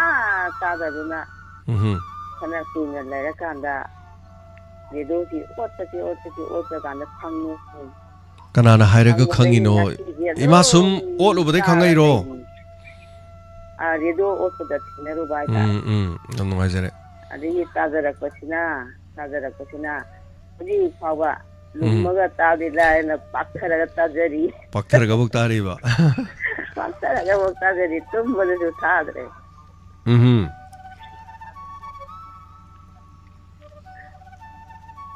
ꯑꯗꯣ ꯀꯔꯝꯕ ꯊꯧꯔꯝꯅ ꯏꯅꯨꯡ ꯅꯨꯡꯉꯥꯏꯅ ꯇꯥꯕꯤꯔꯤꯒꯦ ꯏꯃꯥ ꯄꯨꯛꯅꯤꯡ ꯋꯥꯅꯁꯨ ꯅꯨꯡꯉꯥꯏ ꯂꯩꯆꯠ ꯇꯌꯥꯏꯁꯨ ꯅꯨꯡꯉꯥꯏ ꯑꯗꯒꯤ ꯏꯆꯥꯁꯤꯡꯒꯤ ꯏꯁꯩ ꯁꯛꯅꯁꯤ ꯑꯗꯒꯤ ꯅꯣꯡꯃꯥꯏꯖꯤꯡꯒꯤ ꯑꯉꯥꯡꯒꯤ ꯑꯍꯟꯒꯤ ꯊꯧꯔꯝ ꯂꯣꯏꯅ ꯇꯥꯖꯩ ꯏꯃꯥ ꯌꯥꯝ ꯅꯨꯡꯉꯥꯏ ꯂꯣꯏꯅ ꯅꯨꯡꯉꯥꯏ ꯑꯗꯨ ꯏꯃꯥ ꯏꯁꯥ ꯁꯣꯟꯕ꯭ꯔꯣ ꯆꯠꯊꯣꯛꯄ ꯈꯣꯠꯇꯣꯛꯄꯗꯤ ꯉꯝꯕꯤꯕ꯭ꯔꯣ ꯏꯃꯥꯕꯣ ꯑꯧ ꯆꯠꯊꯣꯛ ꯑꯗꯨꯝ ꯄꯥꯡꯒꯜꯗꯤ ꯑꯗꯨꯝ ꯀꯜꯂꯤ ꯑꯗꯨ ꯗꯥꯏꯕꯤꯇꯤꯁꯀ ꯕꯤꯄꯤꯒꯤ ꯒꯨꯂꯤꯒꯗꯤ ꯊꯥꯗꯣꯛꯇ꯭ꯔꯦ ꯀꯣꯂꯦꯁꯇ꯭ꯔꯣꯜꯒ ꯀꯩꯅꯣꯗ ꯁꯥꯔ ꯑꯆꯧꯕꯗ ꯌꯦꯡꯉꯒꯅꯦ ꯍꯤꯗꯥꯛ ꯒꯨꯂꯤ ꯑꯗꯨꯝ ꯂꯦꯞꯇꯅ ꯆꯥꯖꯔꯤ ꯌꯥꯝ ꯅꯨꯡꯉꯥꯏꯖꯩ ꯏꯃꯥ ꯑꯗꯨ ꯌꯥꯝꯅ ꯐꯔꯛꯄ ꯑꯣꯏꯁꯅꯨ ꯁꯨꯗꯕꯗꯤ ꯌꯥꯗꯕꯅꯤꯅ ꯃꯣꯏꯒꯤ ꯑꯉꯥꯡꯁꯤꯡ ꯀꯧꯅꯥꯒꯤ ꯕꯦꯒ ꯂꯣꯟꯕꯗꯨ ꯈꯔ ꯑꯗꯨꯝ ꯇꯝꯃꯒ ꯂꯣꯟꯕ ꯃꯇꯦꯛ ꯁꯨꯝ ꯇꯧꯖꯔꯤꯑꯕꯀꯣ ꯃꯥ ꯕꯦꯒ ꯂꯣꯟꯕꯁꯨ ꯀꯧꯅꯥꯒꯤꯁꯨ ꯍꯩꯕ꯭ꯔꯣ ꯏꯃꯥ ꯑꯥꯎ ꯀꯧꯅꯥꯒꯤ ꯕꯦꯒ ꯂꯣꯟꯕꯗ ꯂꯣꯟꯅꯔꯤ ꯌꯥꯝꯅ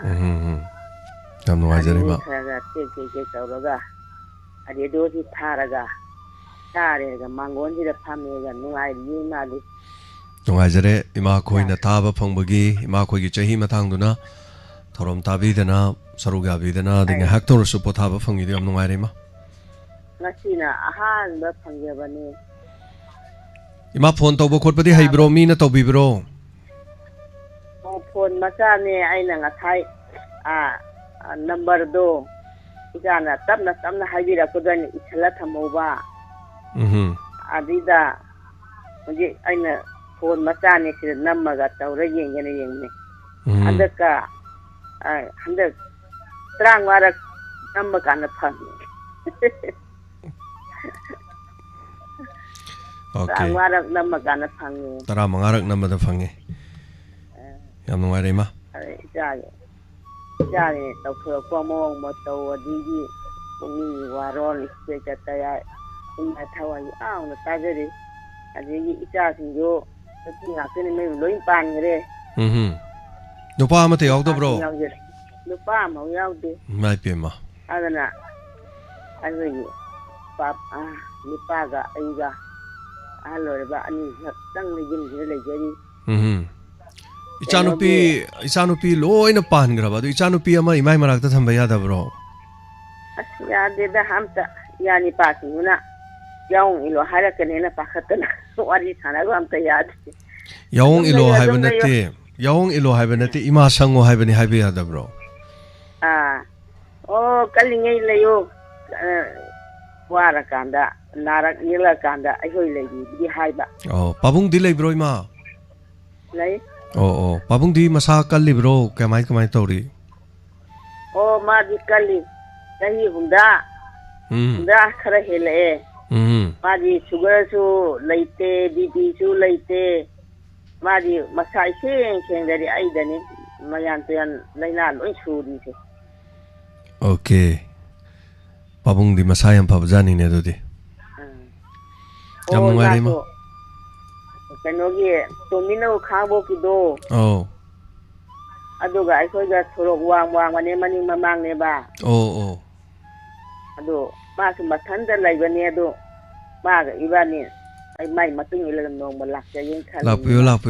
Ima tomino de phawi ni da ma di mathanda dum lak pone ta sida dum la e. Aduga ma di mathanda leijabani mathanda su la e. Nungsigrava aina radio da gi tokhiba du gi ne as akoi di radio da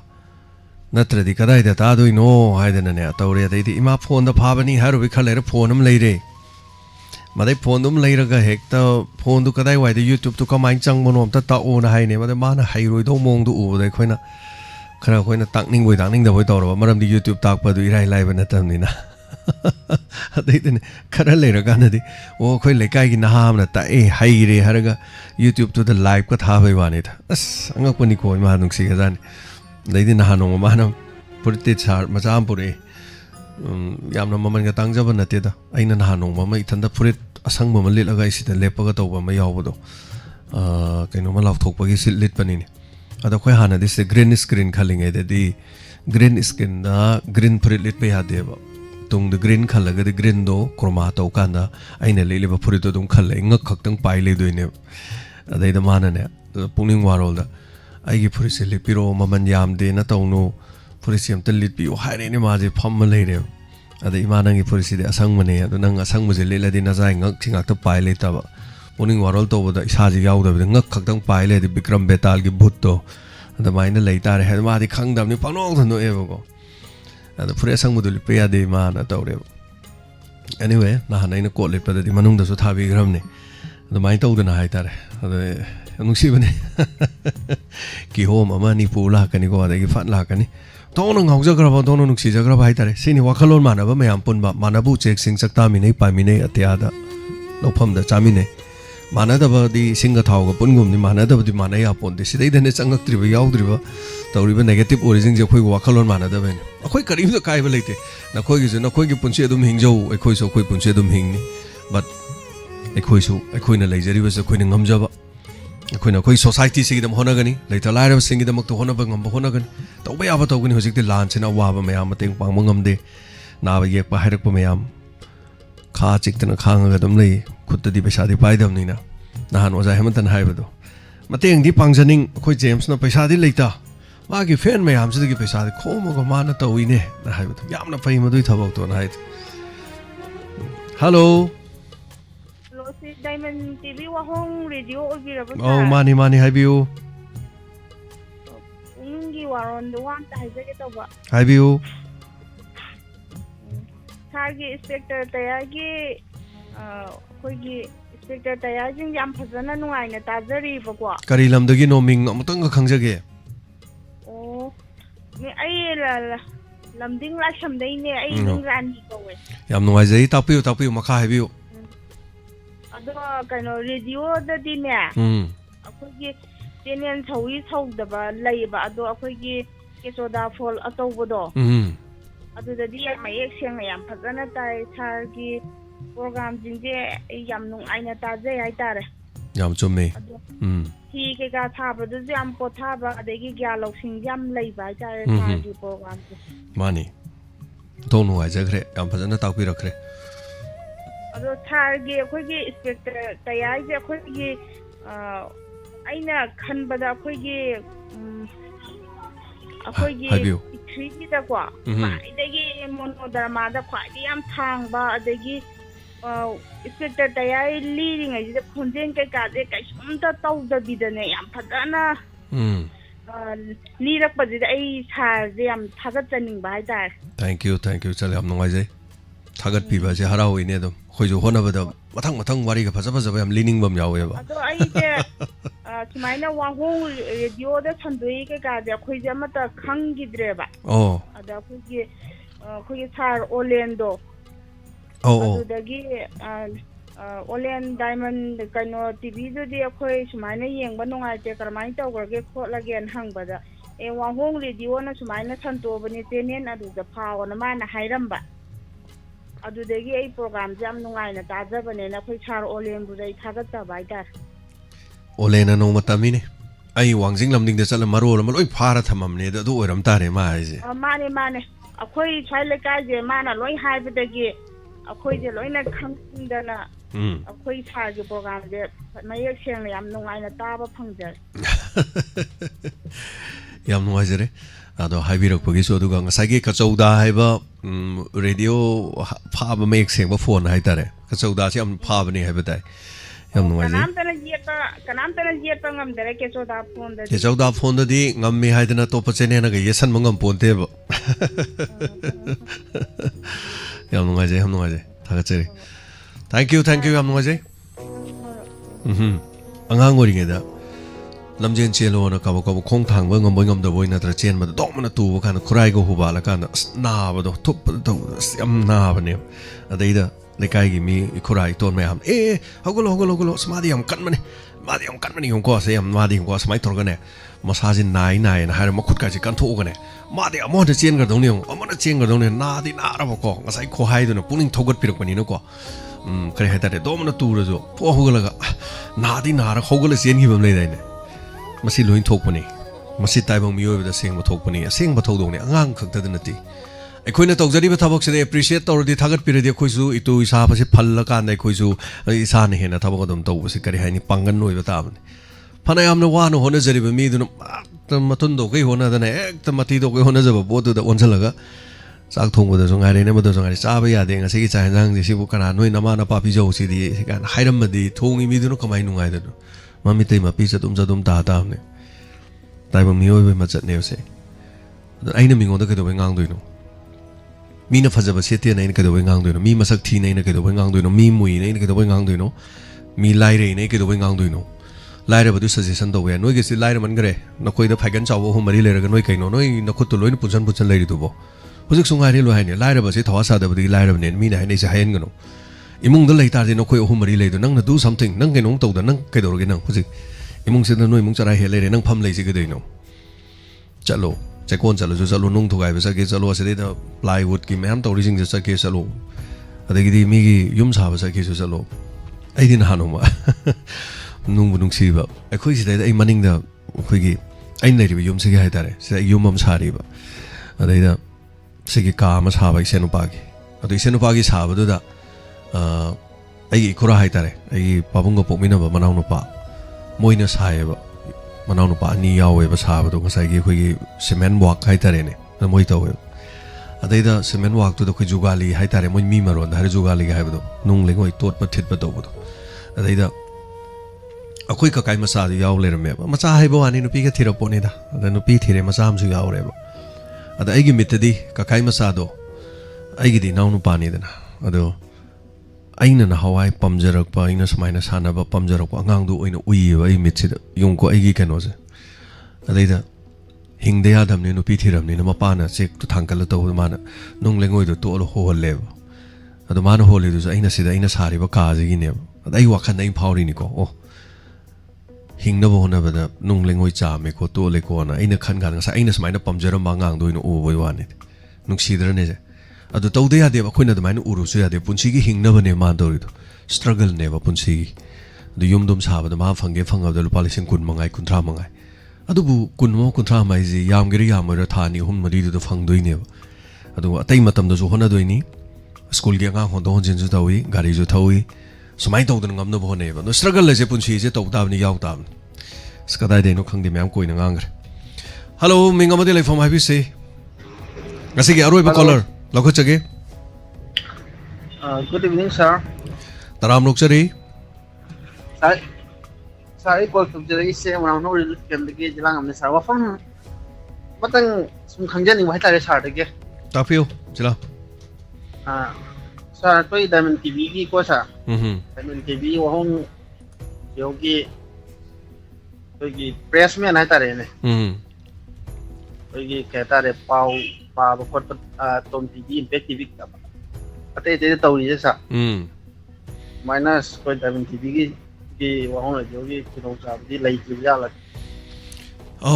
ꯌꯥꯝ ꯆꯨꯝꯃꯦ ꯖꯤꯂꯥ ꯇꯥꯛꯄꯤꯔꯤꯗꯣ ꯑꯩꯈꯣꯏ news channel ꯑꯃ ꯑꯣꯏꯗ꯭ꯔꯤ ꯍꯧꯖꯤꯛꯇꯤ ꯑꯩꯈꯣꯏꯗꯤ entertainment ꯍꯥꯏꯇꯥꯔꯦ humanity ꯁꯔꯚꯤꯁꯅꯤ ꯑꯩꯈꯣꯏꯒꯤꯁꯦ ꯑꯗꯨꯅ ꯑꯩꯈꯣꯏꯒꯤ ꯄꯥꯎ ꯂꯩꯇꯕꯗꯤ ꯅꯠꯇꯦ ꯅꯔꯦꯁ ꯁꯒꯣꯜ ꯁꯦꯝ ꯀꯥꯏꯅ ꯑꯩꯈꯣꯏ ꯄꯥꯎ ꯈꯣꯝꯅꯕ ꯃꯤ ꯂꯩ ꯑꯗꯨꯒ ꯑꯩꯈꯣꯏ ꯃꯐꯝ ꯃꯐꯝꯗꯒꯤ ꯄꯥꯎꯃꯤ ꯅꯠꯇ꯭ꯔꯒ ꯑꯗꯨꯒ ꯍꯥꯏꯕ ꯄꯥꯎꯃꯤ ꯔꯟꯅꯔꯁ ꯑꯇꯩ ꯑꯇꯩ ꯀꯔꯤꯃꯠꯇ ꯂꯩꯇ꯭ꯔꯤ ꯑꯩꯈꯣꯏ ꯑꯗꯨꯒ ꯄꯥꯎꯒꯤ ꯆꯦꯅꯦꯜ ꯑꯃ ꯑꯣꯏꯅ ꯑꯩꯈꯣꯏꯒꯤ ꯑꯣꯏꯕ ꯄꯥꯎꯒꯤ ꯁꯦꯛꯁꯟ ꯑꯃ ꯍꯥꯏꯇꯥꯔꯦ ꯑꯗꯣ ꯑꯩꯈꯣꯏ ꯇꯧꯅꯕꯗꯨꯗꯤ ꯃꯇꯝ ꯈꯔꯒꯤ ꯃꯇꯨꯡꯗ ꯀꯣꯟꯅ ꯁꯣꯏꯗꯅ ꯂꯥꯛꯀꯅꯤ ꯑꯗꯨꯒ ꯑꯩꯈꯣꯏꯒꯤ MSO ꯒꯥꯏꯅ ꯂꯩꯔꯤꯀꯣ ꯑꯩ ꯅꯍꯥꯟꯁꯨ ꯍꯥꯏꯖꯕꯗꯣ MSO ꯐꯪꯕ ꯇꯤꯚꯤ ꯆꯦꯅꯦꯜ ꯌꯥꯝ ꯂꯩꯇꯦ ꯃꯅꯤꯄꯨꯔꯗ ꯑꯗꯨꯅ ꯃꯁꯤ ꯑꯩꯈꯣꯏ ꯄꯨꯡꯇꯧꯗ ꯇꯧꯕꯁꯨ ꯌꯥꯗꯦ ꯍꯣꯏ ꯌꯨꯇ꯭ꯌꯨꯕ ꯑꯃ ꯍꯥꯡꯉꯒ ꯊꯣꯛꯂꯒ ꯄꯥꯎ ꯆꯦꯅꯦꯜꯅꯦꯅ ꯇꯧꯕꯗꯤ ꯑꯗꯨꯝ ꯌꯥꯗꯤ ꯌꯥꯏ ꯀꯩꯁꯨ ꯀꯥꯏꯕꯗꯤ ꯂꯩꯇꯦ ꯗꯤꯖꯤꯇꯦꯜ ꯃꯦꯗꯤꯌꯥꯒꯤ ꯔꯦꯖꯤꯁꯇ꯭ꯔꯦꯁꯟ ꯄꯥꯏꯔꯒ ꯇꯧꯕꯗꯤ ꯌꯥꯏ ꯑꯗꯨꯕꯨ ꯍꯥꯏꯔꯤꯕꯗꯨꯗ ꯆꯪꯁꯤꯟꯖꯗ꯭ꯔꯤ ꯍꯧꯖꯤꯛꯃꯛꯀꯤꯗꯤ ꯁꯦꯝ ꯁꯥꯕ ꯃꯐꯝ ꯑꯃ ꯀꯟꯅꯕ ꯍꯣꯠꯅꯕ ꯍꯥꯏꯕ ꯇꯥꯔꯦ ꯄ꯭ꯂꯦꯠꯐꯣꯔꯝ ꯑꯃ ꯃꯐꯝ ꯑꯃ ꯀꯟꯅꯅꯕ ꯑꯗꯨꯒ ꯃꯁꯤ ꯍꯣꯠꯅꯕꯗ ꯅꯠꯇꯅ ꯑꯩꯈꯣꯏꯅ ꯏꯔꯝꯗꯝꯁꯤꯒꯤ ꯑꯇꯣꯞꯄ ꯑꯋꯥꯅꯥ ꯑꯗꯨꯒ ꯇꯣꯉꯥꯟ ꯇꯣꯉꯥꯟꯕ ꯀꯌꯥ ꯍꯥꯏꯕ ꯇꯥꯔꯦ ꯑꯩꯈꯣꯏꯅ ꯗꯣꯅꯔꯁ ꯀꯥꯏꯅ ꯁꯦꯝꯃꯤꯁꯤ ꯗꯣꯅꯔꯁꯨ ꯑꯩꯈꯣꯏ ꯑꯌꯥꯝꯕ ꯈꯨꯟ ꯉꯥꯛꯄꯒꯤꯗ ꯑꯌꯥꯝꯕ ꯇꯧ ꯂꯩꯕꯅꯤ ꯑꯗꯣ ꯍꯟꯗꯛꯀꯤꯁꯨ ꯑꯩꯈꯣꯏ ꯃꯌꯥꯝ ꯄꯨꯟꯅ ꯆꯠꯂꯒ ꯃꯇꯦꯡ ꯄꯥꯡꯕ ꯈꯣꯠꯄꯒꯤ ꯊꯕꯛ ꯇꯧꯅꯅꯕ ꯃꯈꯥ ꯇꯥꯅ ꯑꯩꯈꯣꯏ ꯁꯦꯝ ꯁꯥꯕ ꯍꯧꯔꯦ ꯃꯊꯪ ꯍꯣꯠꯅꯖꯔꯛꯀꯦ ꯑꯗꯨꯒ ꯍꯧꯖꯤꯛꯃꯛꯀꯤꯗꯤ ꯅ꯭ꯌꯨꯁ ꯆꯦꯅꯦꯜꯒꯤꯅꯤ ꯍꯥꯏꯗꯅ ꯊꯣꯏꯗꯣꯛꯄ ꯑꯗꯨꯒꯨꯝꯕꯗꯤ ꯀꯔꯤꯃꯠꯇ ꯂꯩꯇ꯭ꯔꯤ ꯑꯗꯨꯕꯨ ꯖꯤꯂꯥ ꯑꯃ ꯑꯩꯈꯣꯏ ꯇꯧꯕ ꯌꯥꯏ ꯀꯔꯝꯍꯥꯏꯅ ꯇꯧꯕ ꯌꯥꯏ ꯑꯩꯈꯣꯏꯒꯤ ꯆꯨꯝꯅꯒꯤ ꯑꯩꯈꯣꯏꯒꯤ ꯏ ꯄꯥꯎ ꯈꯛꯇꯒꯤ ꯅꯠꯇꯕ ꯍꯥꯏꯕ ꯇꯥꯔꯦ ꯑꯩꯈꯣꯏꯅ ꯊꯧꯔꯝꯁꯤ ꯇꯧꯕ ꯃꯇꯝꯗ ꯑꯩꯈꯣꯏꯅ ꯀꯔꯤ ꯁꯦ ꯁꯝꯅ ꯍꯥꯏꯔꯕꯗ ꯖꯤꯂꯥ ꯑꯃꯅ ꯍꯧꯖꯤꯛ ꯂꯩꯕꯤꯔꯤꯕꯗꯣ ꯑꯩ ꯍꯧꯖꯤꯛ ꯑꯩꯅ ꯂꯩꯖꯔꯤꯁꯤ ꯃꯐꯝꯁꯤꯗꯅꯤ ꯑꯩꯈꯣꯏꯒꯤ ꯍꯥꯏꯔꯤꯕ ꯃꯐꯝꯁꯤꯗ ꯊꯣꯛꯈꯤꯕ ꯉꯁꯤꯒꯤ ꯊꯧꯗꯣꯛꯁꯤꯡ ꯍꯥꯏꯔꯗꯤ ꯍꯥꯏ ꯀꯥꯟꯗ ꯑꯐ ꯅꯨꯡꯉꯥꯏꯕ ꯍꯥꯏꯇꯥꯔꯦꯀꯣ ꯑꯗꯨꯝ ꯇꯝꯕ ꯌꯥꯏ ꯑꯗꯨꯝ ꯑꯩꯈꯣꯏ ꯁꯤꯒꯨꯝꯕ ꯄꯨꯛꯅꯤꯡ ꯋꯥꯔꯣꯜ ꯑꯗꯨꯝ ꯇꯝꯕ ꯌꯥꯏ ꯀꯛꯆꯤꯡꯗꯒꯤ ꯑꯃꯅ ꯑꯩꯈꯣꯏ ꯀꯛꯆꯤꯡꯗ ꯁꯤꯒꯨꯝꯕ ꯊꯧꯗꯣꯛ ꯅꯨꯡꯉꯥꯏꯕ ꯑꯃ ꯊꯣꯛꯈꯤ ꯑꯋꯥꯕ ꯑꯃ ꯁꯨꯃꯥꯏꯅ ꯊꯣꯛꯈꯤ ꯇꯝꯕ ꯌꯥꯏ ꯊꯧꯕꯥꯜꯗ ꯂꯩꯕ ꯑꯃꯁꯨ ꯊꯧꯕꯥꯜꯗ ꯉꯁꯤ ꯅꯨꯡꯉꯥꯏꯇꯕ ꯁꯤꯒꯨꯝꯕ ꯊꯧꯗꯣꯛ ꯑꯃ ꯊꯣꯛꯈꯤ ꯁꯤꯒꯨꯝꯕ ꯅꯨꯡꯉꯥꯏꯕ ꯑꯃ ꯂꯩ ꯁꯨꯃꯥꯏꯅ ꯇꯝꯕꯁꯨ ꯑꯗꯨꯝ ꯀꯔꯤꯃꯠꯇ ꯀꯥꯏꯗꯦ ꯑꯗꯨꯕꯨ ꯕꯠ ꯑꯩꯈꯣꯏꯒꯤ ꯁꯤꯗꯩꯗ ꯑꯣꯏꯅ ꯃꯦꯗꯤꯌꯥ ꯔꯤꯄꯣꯔꯇꯔ ꯑꯗꯨ ꯍꯥꯏꯕꯗꯨꯗꯤ ꯑꯩꯈꯣꯏꯒꯤ ꯑꯃ ꯑꯅꯤꯗꯒꯤ ꯍꯦꯟꯅ ꯂꯩꯖꯗ꯭ꯔꯤ ꯑꯗꯨꯒ ꯍꯥꯏꯔꯤꯕꯁꯤꯒꯤꯗꯃꯛ ꯅ꯭ꯌꯨꯁ ꯆꯦꯅꯦꯜꯒꯤ ꯁꯦꯛꯁꯟ ꯍꯥꯏꯕ ꯇꯥꯔꯦ ꯑꯩꯈꯣꯏ ꯂꯩꯖꯗ꯭ꯔꯤ ꯇꯞꯅ ꯍꯣꯠꯅꯖꯔꯛꯀꯦ ꯌꯥꯝꯅ ꯌꯥꯡꯅ ꯑꯃꯁꯨ ꯗꯥꯏꯃꯟ TV + ꯍꯥꯏꯗꯅ ꯆꯦꯅꯦꯜ ꯑꯃꯒꯁꯨ ꯁꯟꯇꯣꯔꯛꯅꯕ ꯍꯣꯠꯅꯔꯤ ꯃꯇꯝꯒꯤ ꯃꯇꯨꯡ ꯏꯟꯅ ꯑꯑꯣꯟꯕ ꯍꯣꯡꯕ ꯂꯥꯛꯅꯕ ꯍꯣꯠꯅꯖꯒꯦꯅ ꯑꯗꯨꯃ ꯍꯥꯏꯖꯒꯦ ꯖꯤꯂꯥ ꯑꯇꯩ ꯀꯔꯤ ꯆꯤꯊꯕ ꯂꯩꯕꯤꯔꯤ ꯑꯇꯩ ꯁꯥꯔ ꯋꯥꯐꯝ ꯑꯃꯇꯪꯒ ꯍꯥꯏꯖꯍꯧꯒꯦ ꯍꯥꯏꯕꯤꯌꯨ ꯉꯁꯥꯏ ꯑꯩꯈꯣꯏ ꯀꯣꯂꯔ ꯑꯃꯅ ꯍꯥꯏꯕꯤꯕ ꯑꯩꯗꯤ ꯀꯣꯜ ꯐꯪꯗꯦꯅ ꯍꯥꯏꯕꯤꯕꯗꯣ ꯁꯥꯔ ꯍꯣꯏ ꯑꯗꯨꯗꯣ ꯑꯩꯒꯤ ꯁꯥꯏꯠꯇꯒꯤꯁꯨ ꯍꯥꯏꯇꯥꯔꯦ ꯁꯥꯔ ꯀꯣ ꯑꯗꯒꯤ ꯀꯣꯜꯁꯦ ꯍꯣꯏ ꯗꯥꯏꯃꯟ TVꯕꯨ ꯑꯗꯒꯤ ꯋꯥꯍꯣꯡ ꯔꯦꯗꯤꯑꯣꯕꯨ ꯅꯨꯡꯁꯤꯕꯤꯗꯨꯅ ꯀꯣꯜ ꯇꯧꯔꯛꯏꯅꯦꯕ ꯑꯗꯨꯗꯣ ꯑꯩꯒꯤ ꯁꯥꯏꯠꯇꯒꯤꯁꯨ ꯍꯥꯏꯇꯥꯔꯦ ꯑꯗꯣ ꯌꯥꯔꯒꯗꯤ ꯅꯨꯡꯇꯤꯒꯤ ꯑꯗꯒꯤ ꯅꯨꯃꯤꯠ ꯅꯤꯅꯤ ꯍꯨꯝꯅꯤ ꯀꯥꯟꯅꯔꯒ ꯍꯥꯏꯇꯥꯔꯦ ꯅꯨꯡꯇꯤꯒꯤ ꯇꯧꯗꯕꯤꯗ लेपीरगा ता अनौब कॉलर सिंगी खुरोंग ताबदो खरा पीबीरगदी मोइनासु सगी ताबगी केनोदो इहुंदो साको पाउ हेंगनेना खंजाये दो ओया के मोइबु अदि फोन तोबिरकनु ना हाइजबि वखंदिना सदब साको आदि अतोब दसु खंग खुरोंग ताबदो पीरगदी सिमदंगा थमजाओगे सा थैंक यू थागचरी जिला हाना मयाम पुनमना लोइनी याना वफम ने दम याना बदसु यारकनी हाइना बदसु हाइतरे दो थरम तौरि मी मखाजु याम पोनबा थरम तौबसिना समना दंगसी लाइव फोन प्रोग्राम आइजु ओलेन होजिक तौरेन खलसि होरे नुंदांना मुक जेमी होइना मुक तौकान ngosai ओलेन होइना तौबदा फंगरब्रा फंगदब्रा खंगदबसु दम याव हाइबा ताइ अदो थरमसि खरा तानाबगी सुमथौ लै अदुगा थरम तौरिबा मिसिन अमतंग ओरेदि लोइना सु खंगदब अदुन होजिकानजि हंगदि हंगनरे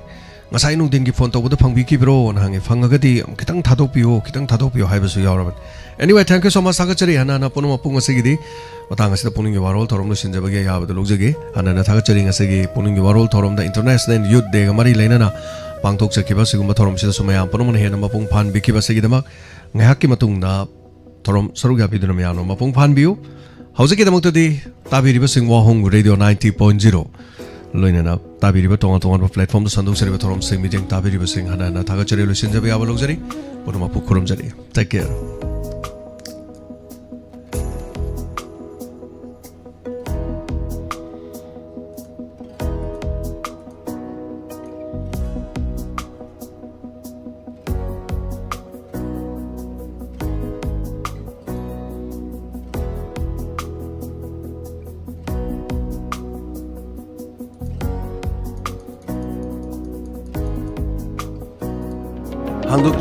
Hangdukchari Ayush Healing Point Armani Building Pakhang Lapam Pareng Kaksing Khunyai Lekai Mapam Masida Ayush ki laing bagi khudong saba phangbiragani loinana makhal khudimaki therapy tobagi khudong saba su phangbigani therapy makhal sing adudi homeopathic consultation yoga and naturopathic consultation Ayush medicine acupuncture massage therapy yoga therapy steam bath ultrasound therapy interferential therapy infrared therapy vibromassage back therapy weight loss therapy asina sima makhal kaya gi therapy sing phangbigan loinana liver gi anaba amadi kidney da nung leiba amadi tonsillitis skin gi problem loinana nupi gi anaba sing amadi anxiety stress tumba yada basina singba sigi laing gi khudong saba pijari basi khaktana tana allergic oiba gout leiba heart amadi masigi mari leina ba leina sing diabetes amadi haksang gi weight hengatpa tonga tonga ba leina kaya gi maram da su tanabi be yagani ningtau ka ba numit tegi na thangja numit ki ayuk pung 8 degi na pung 2 fauba loinana nomaiji numit ayuk pung 9 degi na nungthil pung 3 fauba gi doctor unabi bagi khudong saba phangbigan akopa marol gi dama 8413935890 loinana 6009968145 Ayush Healing Point Cure with Care Armani Building Pakhang Lapam Pareng Kaksing Khunyai Lekai Season Abiu Magic Super Magic Kumna Pothok Kengal Hanbiu Organic Oiba Growth Promoting Substance Marang Kaini Yauraba Magic Super Asi Sangamamada Kilo Ohungi Changda Season Abiu Adongi Lopamda Senjang Hanta Hanbiu Pothok Kengal Hanbiu Magic Super Phangpham Crop Solution Kaisampat Amadi Manak Nakpa Lau Hidak Yonpham Singda Magic Super Marang Kaina Phangbiragani Magic Super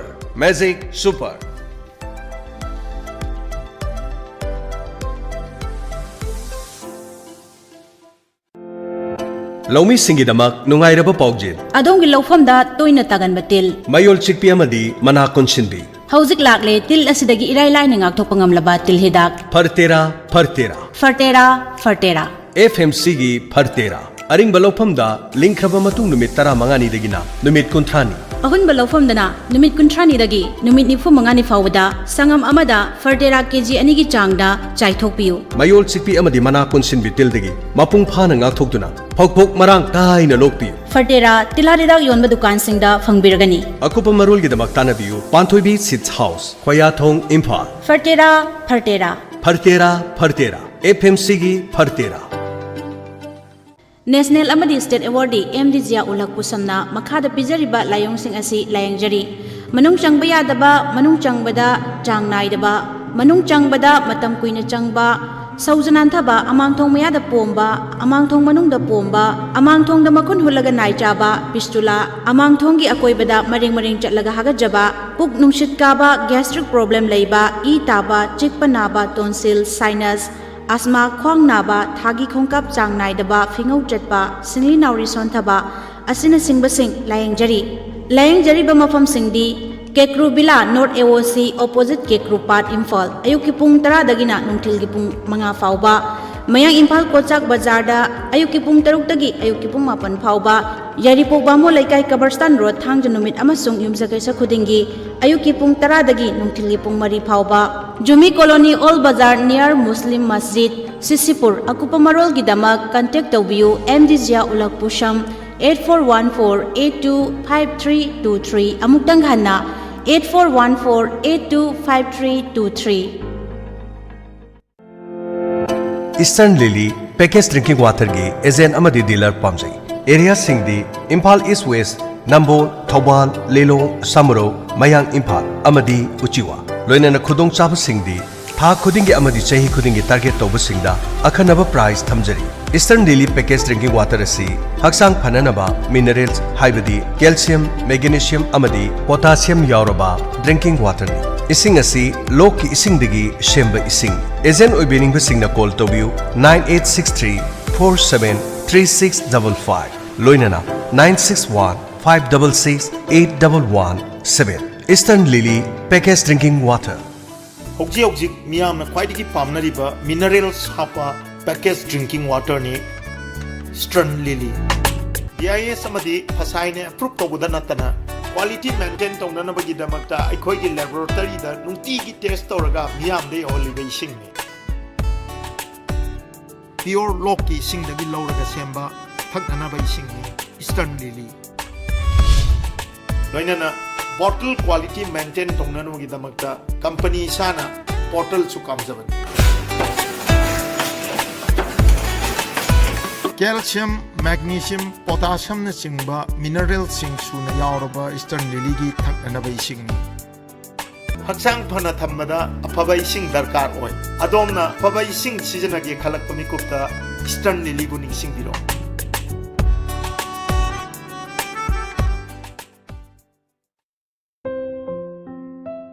Haugi tilat hidak singda anoba yawal purak liba. Khwaidagi noba tilat hidak kebuka.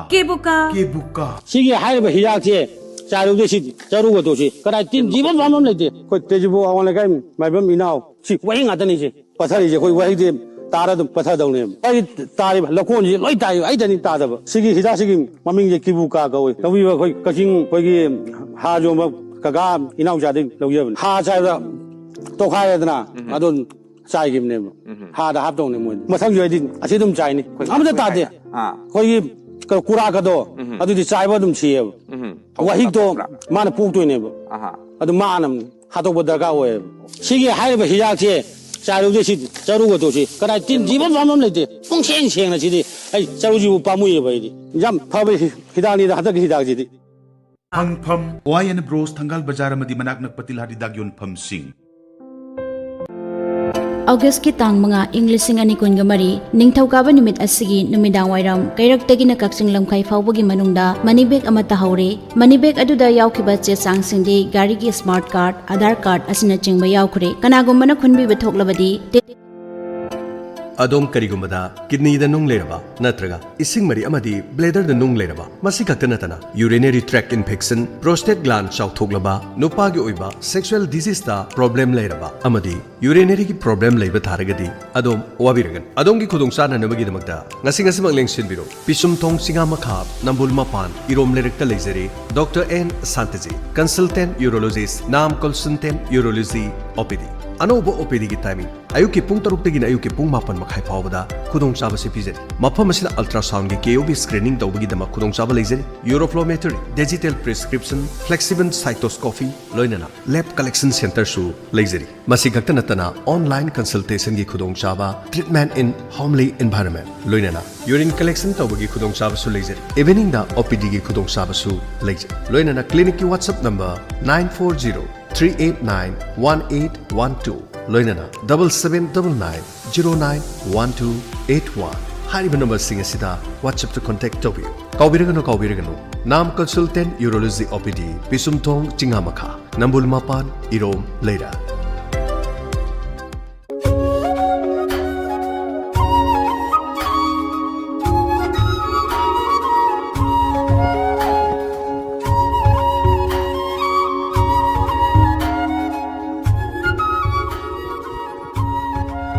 Tada, ingkon si Mai sabi di bro. Tanbu di le mang di duni. Mani tada, kong so lagi sin so le hai di ne. Ai sune, ingkon sin kere so seri.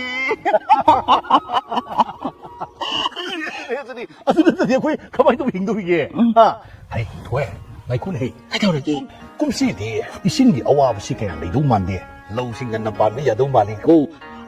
Tan le da ta da lang ga ga tau si. Kau lu gini. Hakum sunia, paling yang hikon ada nak udah kan ya. Mana kun jin video tahu tanah utong loy salah kat tu. Matam siam hati, mi supati, ting supati, dunia dah tak ada. Aduh ini nak kari tu warung. Hagar apa hidam pore. Kari hidam tu tak ada. Ayo dia kaya taja dia dah. Taja tu tong ni mah. Taja tu tong nuku. Ayo nak hidu isi dia. Hagar apa? Japan ni maming lerba company Mikusu India Private Limited na puthokpa Rinaxi GR hai baduni ne. Rinaxi GR hai ba?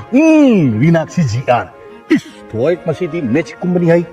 Pambi do utong chapa. Ha, utong tapa. Mana konsin bi mayul chepi nungjing degi hentuk tana pambi na mara sa tabang ngamdaba. Ha, madagi bo ngoi tapa phaboga che mana loi na phan mangami. Si, lauda nate mana masing ingkol gije sida loi season ba yagraba pagrab ne mi tada pharam dau mali bo tada bai ai dine season na khangdana haira bani bi ma kadai da bu pham ge tada iloi lai kino ka shampata leiba AR Agro amadi tiraya hidak lomba dukan jindare loi phangani adudi kumsi di ai su season na ga yeng ta ne